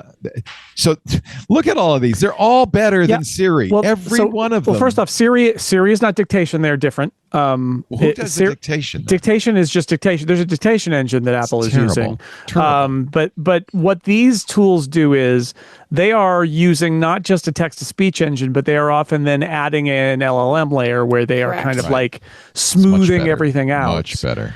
And there are some cases where you don't want that, but there are also some cases where you absolutely do want that. Some of these are local models. In fact, the one I use many of them are is local, and so I feel better about it. It's not using any bandwidth. It's not costing me anything. It's running locally, and it's better than whatever the hell Apple's using. I think the iPhone's kind of more limited than a Mac. So all of these are on Macs. So, do you expect that 26 or 27 will improve? I would hope that there are underlying tech changes across all of the stuff that's ML based, given how fast it's all moving. The question is, do they go above and beyond, right? Like it would be really nice, like if they made their dictation much better. It would be even nicer if, as you said, they let third-party dictation engines into the mix. But again, will that be covered in the first round of releases of this? My guess is always to say no, because they tend to go out with like a very basic thing, and then they start to add the details as they go. But like, this is one of those areas where there's been a lot of advancement, and that like not only are the speech to text engines better, but then when you add that proper kind of like transformer model layer on top, you end up with better output. And different people, like I said, different people have different, like when I'm doing the transcripts of the advisor call, I do not want a language model rewriting what they said, because I want exactly what they said. But if I'm just dictating a thing because I need to send a text message and it cleans up my stupid words that I got wrong to have it, and I look at it and go, yeah, that's what I mean, and send it, that's great. That's productivity. So, But there is very good transcription, LLM-based transcription that is much better than what Apple's doing. That doesn't. Both layers need to be better. I think that for some people, that second layer, which like Super Whisper is a good example of that. Like what they're doing on a lot of those apps is like they're saying, well, when I'm in email, I'm going to run my raw transcription through an email context, and it's going to read more like email, and that's going to be better. And you can do with this double process. But there's also just the straight up. Both the speech to text and text to speech engines are dramatically better than they were a year ago, let alone 5 years ago. I use Whisper to talk to my agent, my Claude agent, and on Apple, I'm always having to say period, question mark, new sentence. Yeah, Apple actually has. The funny thing is, doesn't do that. It just knows. So I always have question mark and period. Well, you don't. I don't think you have to do that anymore. I'll tell you, there is an API in at least Tahoe. I don't know if it's in iOS 26 or not, but in Tahoe there is a new, better speech to text API that you can use for transcription, and it works really fast and it works on device. That is an Apple API. Yes. How do you choose that though? Well, on the Mac, this is the thing. On the Mac, there's like an app you can install called Yap. And then it'll grab from your microphone, it'll grab from your system audio, and it works really great. So like they're making steps here, but I think what you're saying is if I'm on an iPhone in core keyboard, press the microphone dictation, I want it to be much smarter about that context and know that I'm not doing an old drag and dictate kind of hello, comma, I have a question mark kind of stuff. You want it to just be there. And I think I would be surprised if that's not improved. Yeah. We're going to take a break. The Vision Pro segment coming up on the nation's #1 Vision Pro podcast. In just a little bit, you're watching MacBreak Weekly with Andy and Hako, Christina Warren, Jason Snell. I'm in Hawaii. I'm going to go get a little tan while we watch this commercial. Oh, I don't have a commercial. Thank you, John Ashley, for not doing anything. I am going to do a commercial for Club Twit. How about that? A little plug anyway, a little begging for Club Twit. If you support and believe in independent media like this, the best way you can show your support is by joining the club. I think it's really important. Podcasting is great because we're not spying on you. It's an RSS feed. We are beholden to no one, and I take extra steps to make sure that nobody has an inside track on any of our shows. But that means we need your support to keep doing it. We do have ads, yes, but they only cover about 60 to 70% of our costs. The club really keeps Twit afloat. If you're not a member, I want to invite you to join. It's $10 a month. You get ad-free versions of all the shows, including this one. You won't even hear any begging from me. We'll cut that out also.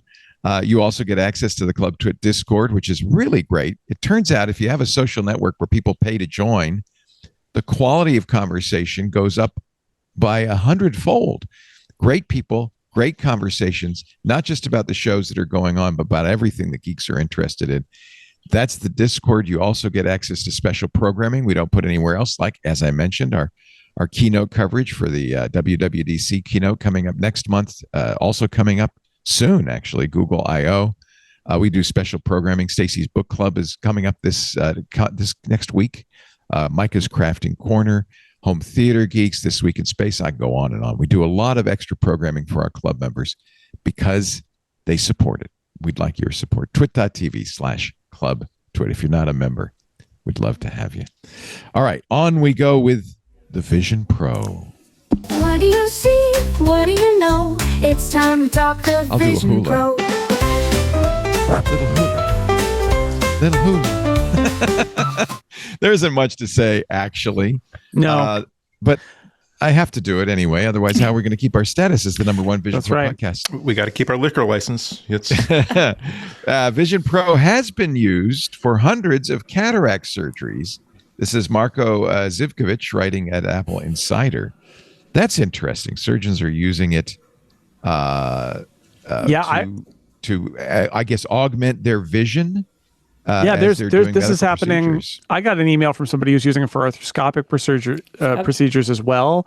Like this is not surprising, right? Like Microsoft No. found with HoloLens, like Right. Yes, there are it was lots all- of high-end all industry. applications. Yeah.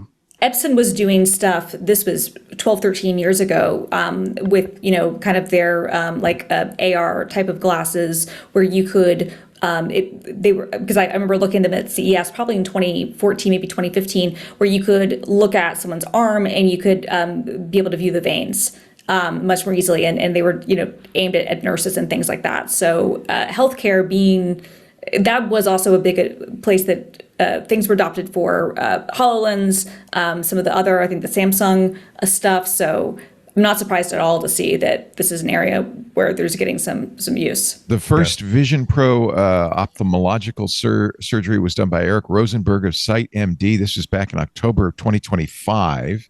He has since made software to do this.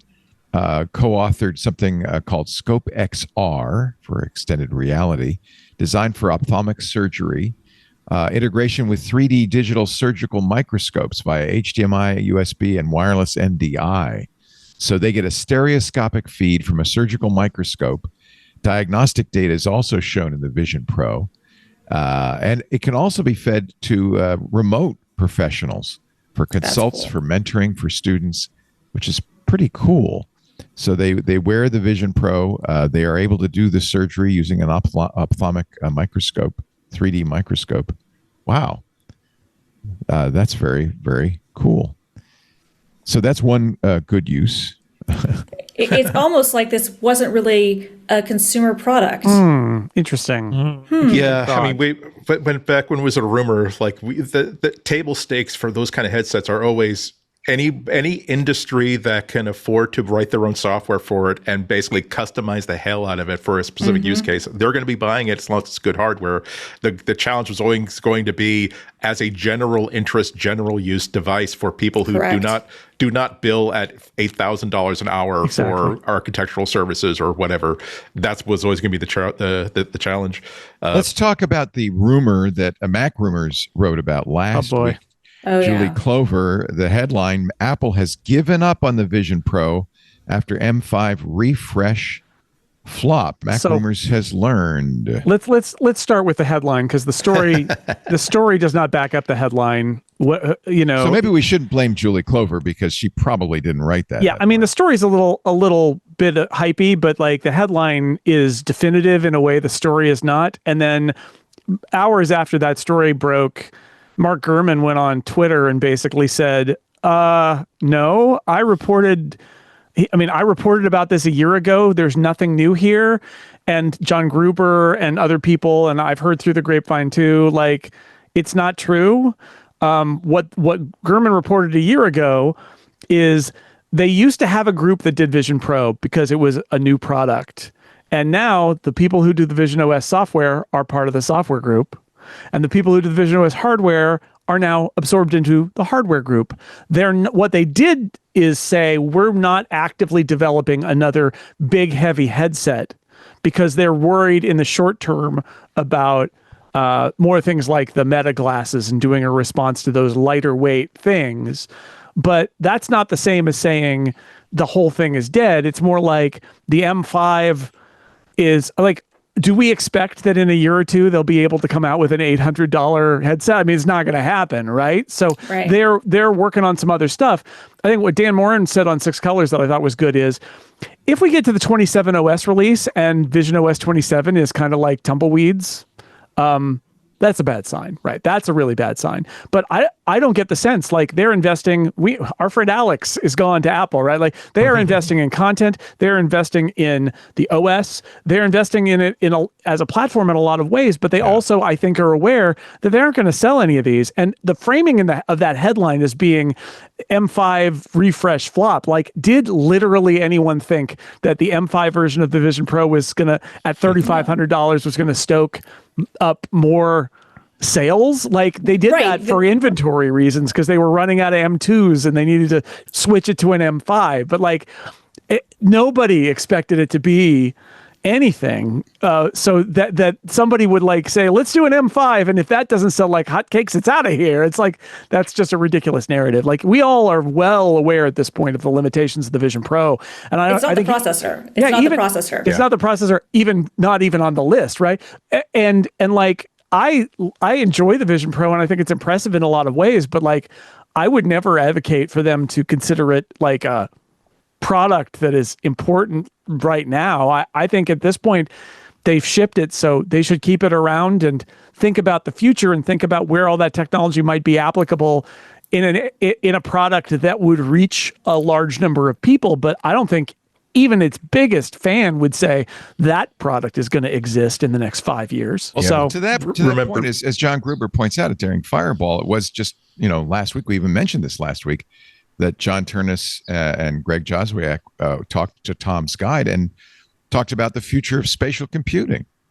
And I don't know what spatial computing means without some sort of XR device. I don't even think you could do that with spectacles. I think you need a helmet, a nerd helmet. And remember that the Vision Pro uses Sony display modules that were only going to be able to ship in terms of like several 100,000 a year, so it was never going to be mass market. Yeah. I think it's going to be what I'm keen to see is that if at some point we will see a $1,200 rethink of it, something that is more along the lines of a MacBook Air version of this, or an Apple TV. Remember when they did the refresh in 2010 on the Apple TV, and they took it from being kind of like the Mac Mini type of device to actually being a set-top box that had integrated applications. If they're all in on spatial computing, what do you need for spatial computing to work? Well, look, that thing. I mean, first off, spatial computing as a concept implies a level of like Mac performance and windowing and stuff that I think you could revisit and say maybe that was a bit much. But I think, the way I read it is there was a real internal struggle over designing this thing, and they decided to get really kind of high end with it making a bunch of decisions to ship sort of like no regrets, highest end.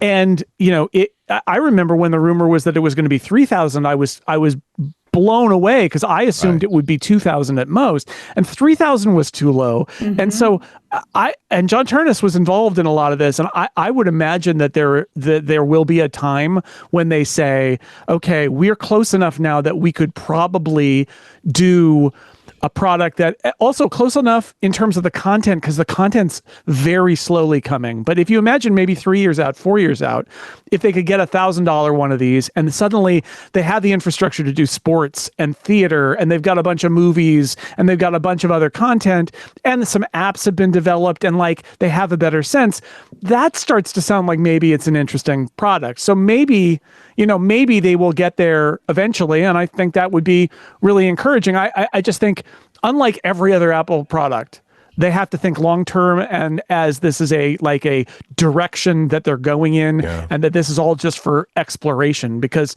like it doesn't make sense otherwise, right? Like, it doesn't make sense. Yeah, I could see again. I realize that that I'm looking with in hindsight. It's like if Apple found itself in two different modes as they're designing this. We can either develop a very basic model and then do the super deluxe model, the ultimate expression of this, like after building upon the success of this first, like more MacBook version of it rather than MacBook Pro or Mac Mini versus Mac Studio, and then we'll make the Pro version, the Vision Pro, like in a couple of years.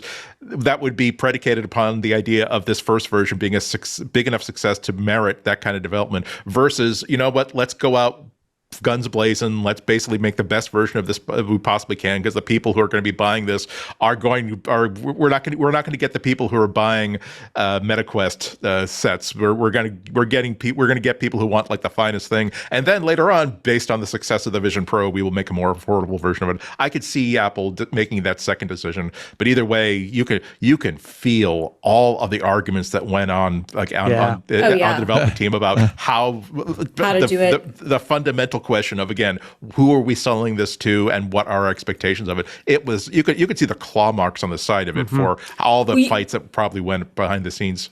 And you can see it at launch, right? Like, I mean, I got like hammered online, like on all the social networks. It wasn't just Twitter. Like the Mastodon people came at me too, which was funny because I was like, I'm not going to buy this. This is a dev kit being masqueraded as a mass consumer product, and it's not a mass consumer product. This is a dev kit that they are, not 100%. positioning the right way, and that's exactly what it was, right? Yeah. And I will like gloat now because I was exactly right as soon as I saw it announced, as soon as I learned more. That's what it is. And you can see, to your point, like there were lots of tensions inside. How do we position this? Who is this for? How do we do the exploration? And look, the content strategy, I think, makes sense to continue to go after that. What I do think we should be prepared for, though, is that no matter what, platitudes they say about the importance of spatial computing, I think that we have to think about the fact that Apple, I'm sure, is looking at different modalities and different form factors for where this content could be displayed and how it might work that are completely different from what the Vision Pro is now. And maybe they are able to reuse some of the work and content. Maybe they're not. I'm sure they've taken a lot of learnings. But if they're going to continue to invest in this, the one thing I will say that does probably ring true about like the Mac Rumors report, which was kind of an amalgamation of other things, is that in this current iteration of where the product is now, this is not what anybody is working on, and it shouldn't be. It should not be 100%. because it's not a good product and it's not a seller, right? Like when you have, you're constrained by resources, you should not be doubling down on this of all things. Yeah, I think it's not a product. This is the thing. I mean, I'm with you, Christina, about the dev kit thing. I think when I wrote my review of it, I basically said, it reminds me of the early days of a computer where you'd spend $6,000 on an Apple II and then say, what does it do? And the answer is, you tell us. You tell us. Write a basic program and play blackjack or something. Like it felt very much like that. And the problem is, and I really do believe this. I wrote a piece about this at some point, that Apple doesn't know how to market products that are not mass consumer products anymore. And that Vision Pro is the example where they used like an iPad playbook for the Vision Pro. It's like no. That is not what that product is. It is an entirely like theoretical, conceptual developer kit. We're out on the edge. Let's try this out. And I think it hurts the product that it was ever sold as anything other than that. I will say this though. Ben Thompson at Stratechery said something last week that has stuck with me that I think was really good. He tried the new Meta display stuff, and he said he felt like he liked the new Meta display that's a very light, like little tiny thing in your eye with some basic overlay information. And he also got the demo back when of that tech demo of the Gemini like AR specs. And he said his realization was lightweight overlay is a thing and VR is a thing. And his take was they don't really go together. That like there's like a lightweight overlay, which is what the Meta specs are trying to do, and there's like what the Vision Pro is trying to do. And I thought that was a really interesting idea because I think it says to me that, maybe these aren't maybe this isn't one thing. Maybe it is two different things. Yeah. Maybe really there was a place for something. And remember, there's a rumor that they were trying and then they put it on hold or they killed it, making a version of this Vision Pro that was instead tethered to a Mac. Yep. And it did and so think about it. You could do extended display, which is a good feature of the Vision Pro. And if you're tethered to an Apple device, it probably would give you access to, for example, all of those great videos that you want to watch on a Vision Pro. And that makes me think what Andy was saying, like, there's probably a product, not now, but in the next few years, that's not a Vision Pro. It is a severely cut down thing that is maybe a Mac accessory, but that lets you do some level and what it's not doing is it's not a spatial computer. It's not its own iPad with its own apps on it and a bunch of windowing. It's a simpler concept. There are fewer, there's no display on the front. There's a lot less Chrome. There are maybe some fewer sensors, and it's lighter. And maybe it's tethered or maybe it's not, but like whatever it is, it's a product that you could look at and a price tag that you could look at it and say, actually, that's worth buying. But it's not what the product is today. No, I agree with you. I think that maybe like if I were to do a postmortem or whatever, I think that they made the decision to not make it a tethered product, to make it an independent product. And they made that for the reasons that they made that. I think in hindsight, that was probably at this point maybe not the correct move. I think that maybe that was Johnny Ive, by the way. Yeah. Oh, I'm sure, right? Yeah. But I think like treating it more like CarPlay, treating it more like an accessory. And again, you could have it wireless, you could do whatever, and saying, look, we already have these great, Macs and even phones that can power this sort of thing. Why are we going to double down and build this into the device itself? Because that adds to battery, that decreases battery, that adds weight, that adds heat, that does all kinds of things. Not to mention that the cost. It's like, instead, you could have a very good situation, because if they sold for $1,500 just a dumb display that connected to your Mac or a high enough end phone, I feel like more people would buy that, of course, than being like, oh no, I have to be $4,000 and it's still not even going to be as good as my Mac or or whatever, and I'm not going to have access to all my things. The storage on it is weird and all of that. It's a very Jurassic Park product in the sense that they asked if they could without anybody asking if they should. And I mean, it really is, because so many of the decisions, they just decided, well, we can make it a standalone computer. We can put a screen on the front in order to facilitate human connection and all of these decisions. And Johnny Ive, this has been reported a lot, like they were going to do a version where there was like a box that sat on the table that did all the processing, and that made it a lot lighter. And Johnny Ive was like, no, we must do it all on the device. And it's like, well, so much for that box. Yes, I wonder with John Turnus and maybe even with Mike Rockwell, if he sticks around at Apple, if they will take another run at a product. Because look, say what you will about the Vision Pro, but even on day one, it was apparent we're going to learn a lot. Apple's going to learn a lot. Users are going to learn. Like, we're going to learn a lot about what this thing does and doesn't do from it existing. And boy, have we. Yeah, I will just say that it is such a perfect sister product to the Apple Car, because I really feel as though the same generation, the same institutional thinking makes it part. We are a company that we're great at design, we can do great anything. at integration, we're great at software, we're great at hardware. What we if we build this, they will come. The only mistake they made, unlike the Apple Car, they released it. Did you I mean, here's the thing, Andy, do you remember there was a report that came out about Project Titan that said, and again, not to beat on the guy because he did some amazing work, but like late Apple Johnny Ive, I think, was just a big bag of mistakes because he was bored. He was so bored. They were trying to make at some point in Project Titan, they were trying to make a Rivian, basically, or a Tesla. They were trying to make a really good computer-assisted, luxurious car. And then there was the report that they had pivoted and that they were only designing a car with no steering wheel where everybody and no driver's area, because it was totally going to be full self-driving. And that was the moment that I was like, oh no, they're so high on their own supply now. And it's like, what are you even doing? And I agree, both of those products seem to go in a path which was, what is the most we could do? What is the maximalist? Because Apple is a giant astride the world. We can make anything happen. And with Vision Pro, they did get to a thing that they could ship. With Titan, they literally couldn't ship it because you can't ship a car that doesn't have a steering wheel, right? It doesn't even... Level 5 is at least 4 worse than level 1, which is where they were at the point of the engineering standards for self-driving or assistive technology.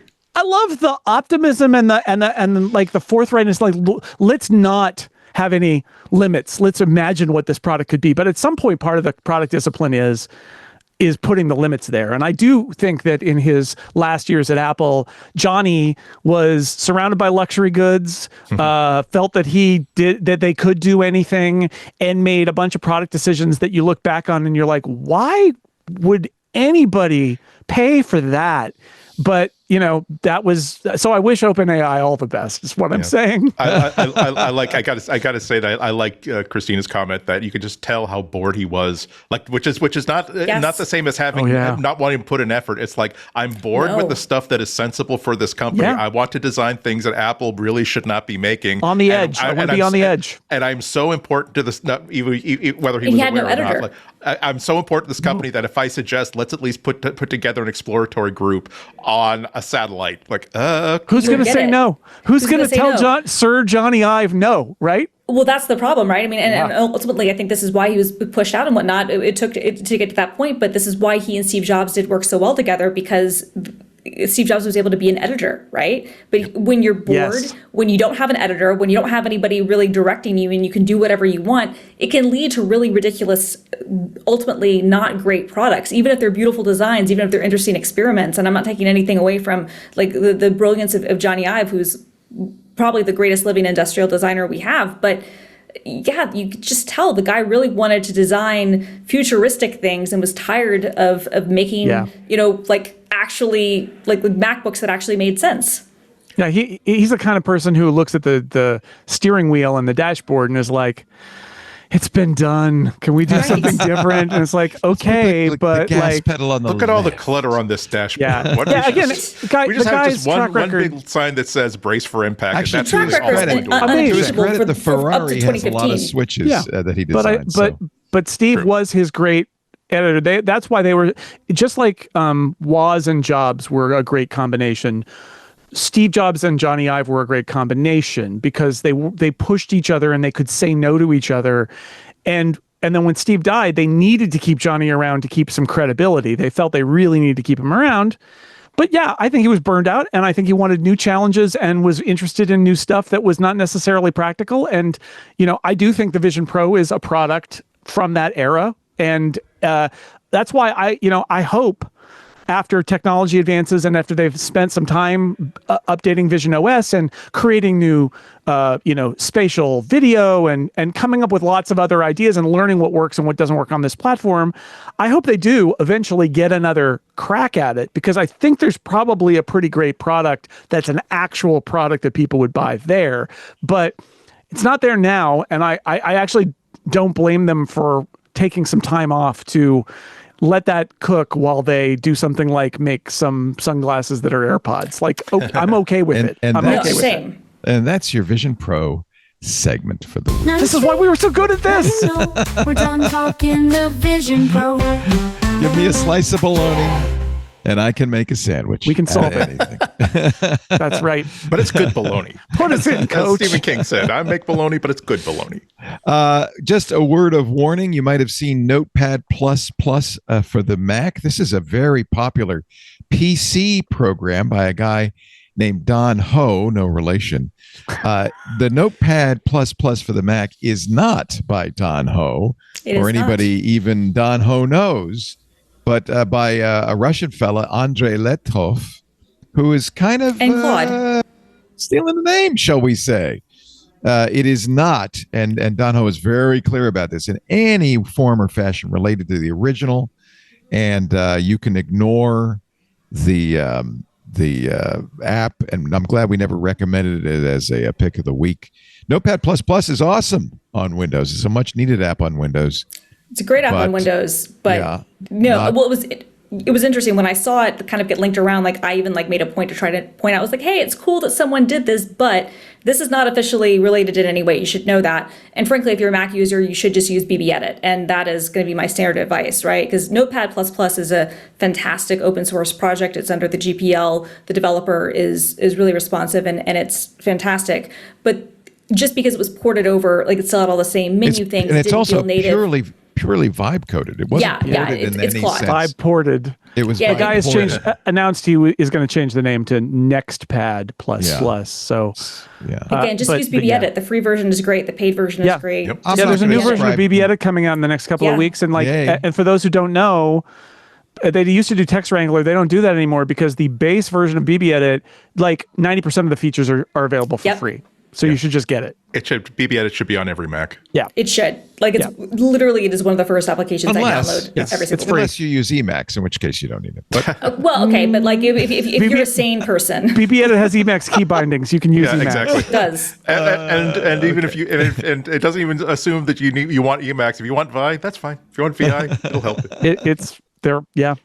It's true. At some point over the past 23 years, I think that's the next everybody version who that adds the complain about VI anything key has bindings, but yes. complained. Yep. Porsche's vehicle in the next Laguna Seca will be stealing from your 6 colors. Last weekend. It was last weekend. It's over. They ran that. Okay. Yep. And they did a retro 6 colors to reference their race livery that they had back in the 80s. And it is gorgeous. It is the 6-color Apple rainbow in the proper sequence. And it's got the rainbow Apple logo on top. Apple Computer on and it, it's got Apple Computer in modern old Textura, the old Apple II font. Wow. So good. Good job, Porsche. Yeah. Also, by the way, John Turnus has a Porsche and is a fan of Laguna Seca Raceway. So like he's totally driving that car sometime. Yeah. If he hasn't bought it already. If he hasn't, if he didn't drive it last weekend, he'll drive it next weekend. So like a certain double-digit percentage of all Apple fans everywhere. As soon as I heard about this, like I went to the Porsche website, went to the press site, and downloaded the entire image package. Yep. But the poster is not there. There's like a poster that they put in the Instagram post and the social media post, and like 2 garage projects on one track in the vintage Garamond condensed font on a background of like original Macintosh beige. So they must have had Apple's approval for this. I mean, you can't use Apple's logos and stuff. Yes, yeah, absolutely. Apple must have said, absolutely. Go ahead. Yeah. This was like celebrating. It's like it's a Porsche anniversary and an Apple 50th anniversary, and this is a joint thing that they're doing. Yeah, but Apple Music is, I believe, is actually a sponsor of their cars now too. So there's like existing deals there. So yeah. Yes, I'm sorry. Laguna Seca was Sunday. I apologize for getting that. I'm just shocked that the poster isn't available for sale. I can't tell you how many different websites I hit to. Just there must be some. I'll be rewarded if I keep clicking through. I'll find some sort of like Porsche.store.home.whatever that will have like a link that nobody knows about. Because I saw this post. I thought I'd just pass it along. David Gelfman worked for Apple for 12 years. Was on the team that delivered the iPad, the very first iPad. In fact, had the original iPad before it was released. Had a friend who was terminally ill in the hospital and thought, I would really like to show this person the iPad and show them some photos on the iPad, but I know I'm not supposed to show it to anybody. So on March 23rd, 2010, a month before the iPad's, actually not even a month, a week or two before the iPad's official debut, he wrote an email to Steve Jobs explaining the story that he wanted to show his friend the iPod. He said, I know, I have carry permission, but I can't show it to anybody. I take Apple's security very seriously. I was hoping to get permission from you, Sir Jobs, to show her photos on the iPad, even though it's not to be released until April 3rd, to which he got a 2-letter reply from Steve Jobs. Okay. And I'm glad he shared this with us because that's a little insight into Steve. And his friend was dying of liver cancer, which, of course, Steve, I think maybe even by then had a liver transplant. Certainly was aware of the consequences of all that. All right. I think without further ado, we can skip right to the picks of the week. You're watching MacBreak Weekly. Andy, Christina, and Jason. And okay, I got a kind of kooky pick of the week. I'm just going to throw this out there. If you've ever been annoyed by a cat dancing on your keys, you'll be interested in this app. It's called Furwall. It blocks catastrophes. Believe it or not, the app, which is available on the Mac, you can also view the source on GitHub, watches the camera locally for a kitty. And when they see the cat on the keyboard, it will kill those keystrokes so that the cat, and who hasn't had a cat? For some reason, when you're paying attention to something, cats get jealous. And who hasn't had a cat walk on their keyboard, typing and inserting junk into I've literally had it happen during MacBreak Weekly. So yeah. There. Can I share my experience? I was visiting a friend of mine in Queens. I do not live there. He does not have an iPad. He does not even have a notebook. And I was like, I got up before everybody else and I said, I'm going to get some work done. I put my iPad and my Bluetooth keyboard on the kitchen table, turned away from the kitchen table to get a drink, turned back, and one of the cats was sitting on the keyboard looking at the screen. Like, what? You've never What, seen this Andy? before. It's an Andy? instinct. You didn't want to type here, did you? It must be instinctive.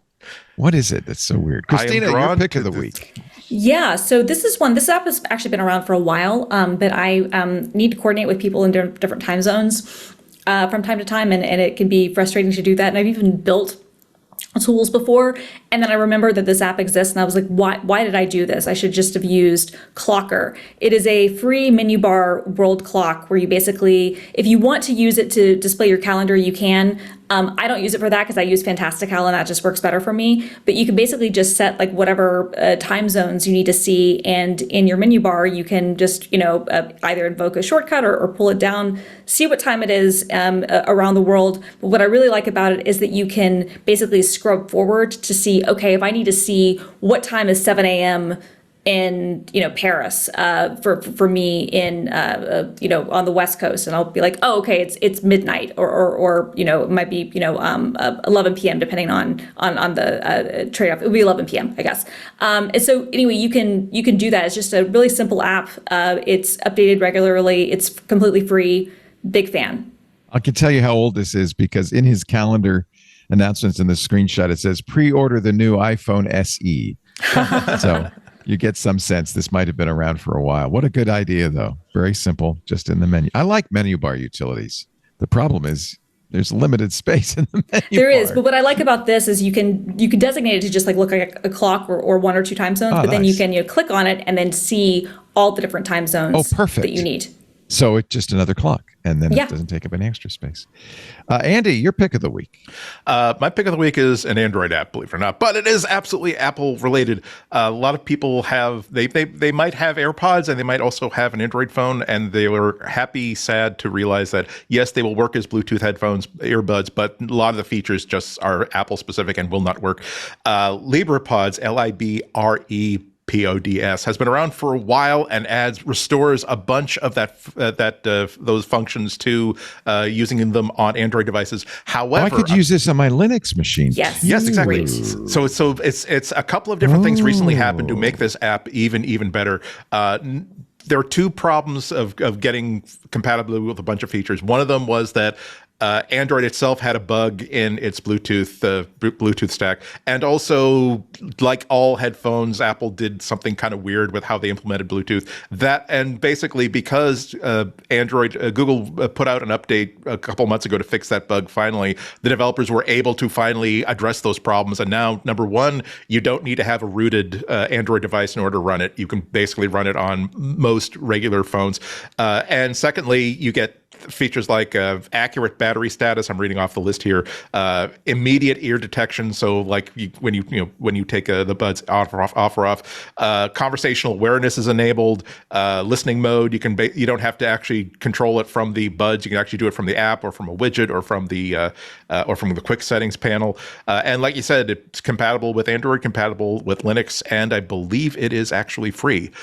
So it's it really is nice to see developers step into the breach and figure out how to fix things when Apple or any other company will take the product to compatibility to a place, but not all the way to the finish line. I think there's still a few features that don't quite work, but for somebody who, like, again, I want to buy AirPods because in terms of earbuds, they're just so exceptional. But I've always had, okay, I better get the Sonys or get something else because I just can't. I will spend most of my time with these between my Apple stuff and my Android stuff. I can't have just 40% of features on my Android stuff. But now it basically means that maybe the next time I buy earbuds, I will buy the AirPods Pro because I've always just sort of like really good. Envied the noise cancellation and the sound quality, all the other little features. It is GPL licensed. It's open source, and as with all good open source projects, it is hosted on GitHub. Thank you, GitHub. Jason Snell, your pick of the week. Yeah, I'm going to pick Pedometer Plus version 8. It's an iPhone app, but even more importantly, it's an Apple Watch app. David Smith, disclosure, a couple of friends of mine run this company.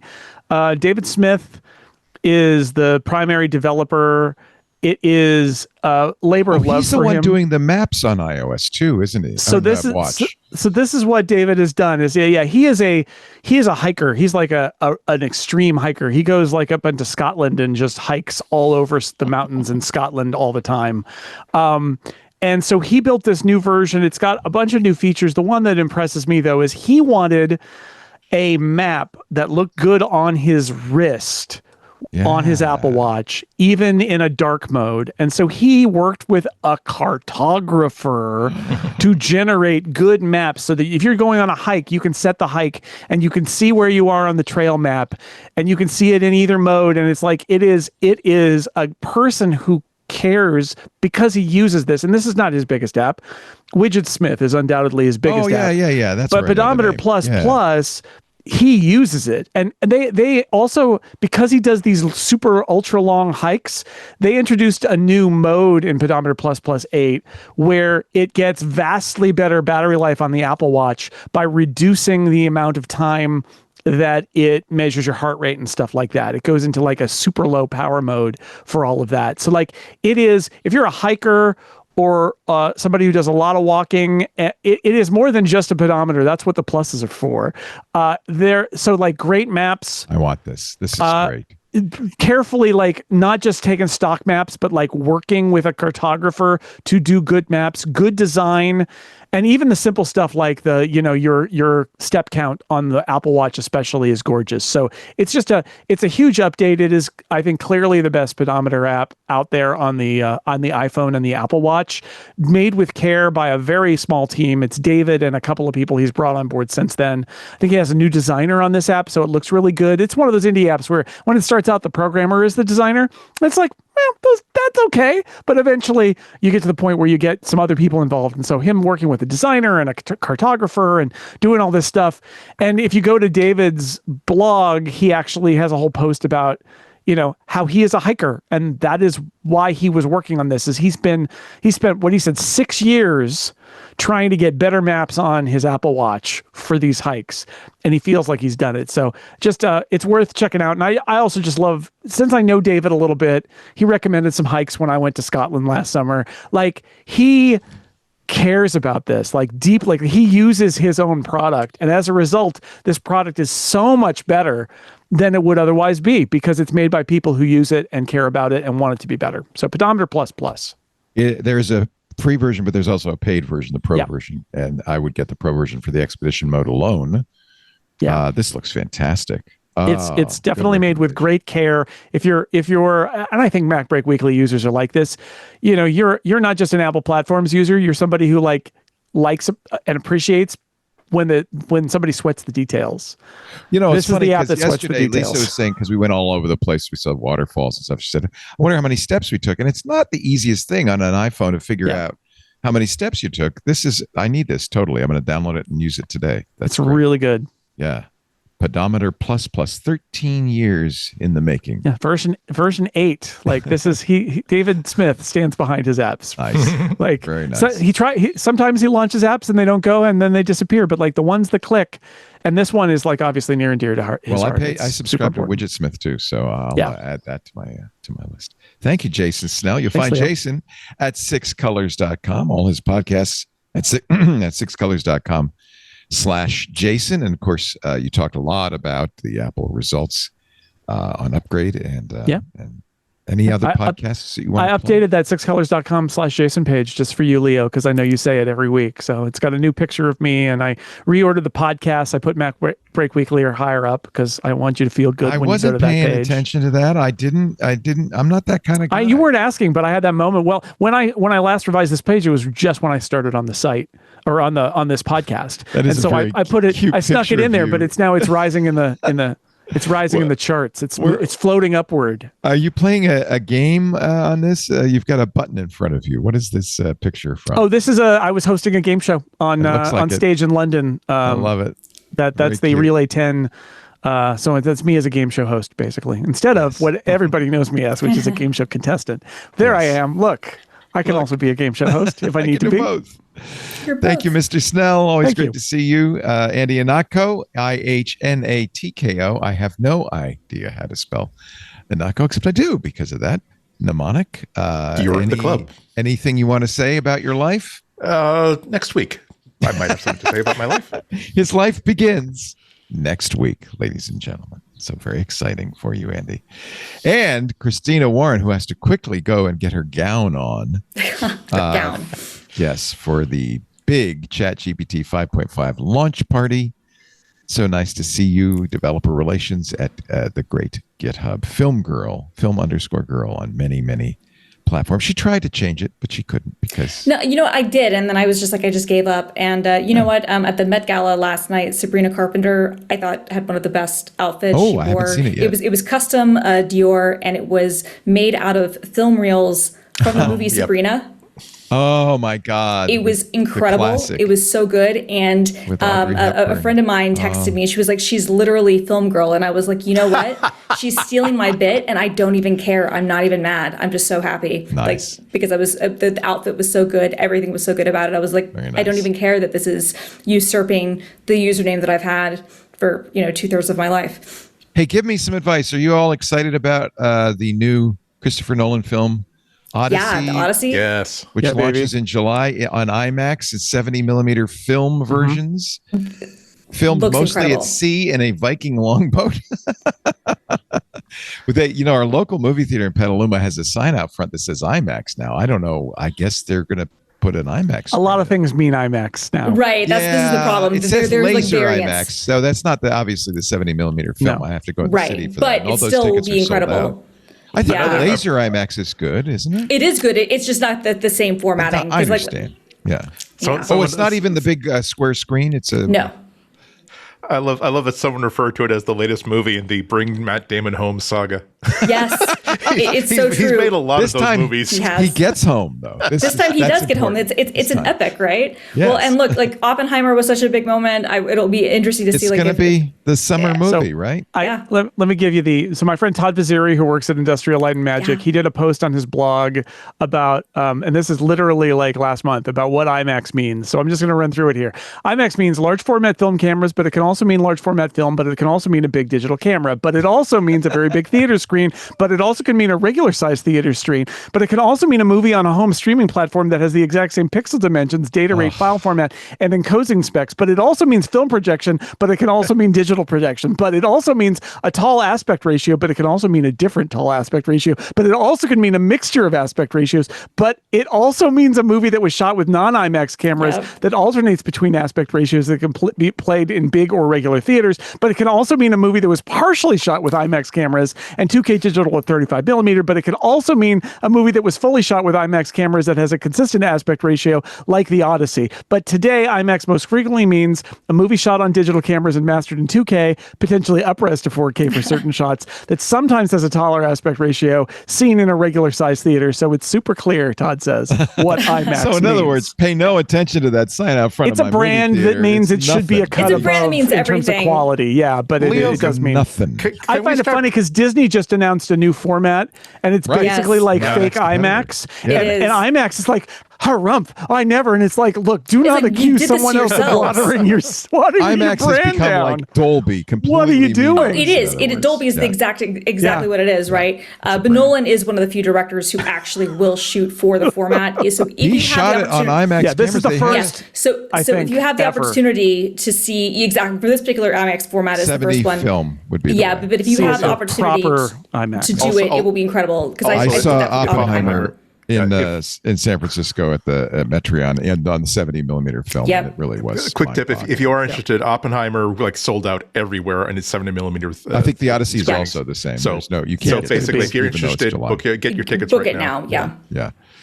Oh, well, I guess I won't go see it in Petaluma. See, this is why I bring this up, because I stream it on know your phone. Come on, you fine. Yeah, Don't be watch so it on my stuck phone up. like a normal human. Yeah, yeah. Thank you, everybody, for joining us. We do MacBreak Weekly every Tuesday, 11 a.m. Pacific, 8 a.m. Hawaii time. I'm going to go that way instead of that way this time. Actually, it's 2 p.m. East Coast time. It's 1800 UTC. You can watch us live, as I mentioned, in the Club Twit Discord, but also YouTube, Twitch, TikTok, Facebook, LinkedIn, Kick, If you don't want to watch live, don't worry. It's a podcast. That means you can get audio and video downloads from our website, twit.tv/mbw. We do have a dedicated MacBreak Weekly channel on YouTube. That's video, of course, and you can use that to share clips, which I think you should tell the world about this show. We've been doing it for a little while now, but still some people don't know about it. Easiest thing for you, probably subscribe in your favorite podcast catcher, and you'll get it automatically as soon as we're done. Thank you, John Ashley, our producer and technical director. Thank you to everybody watching, and a special thanks to our Club Twit members. We'll see you next time. But now, even though I don't have to go back to work, I think Boo! you need to go back to work because break time is over. Bye-bye.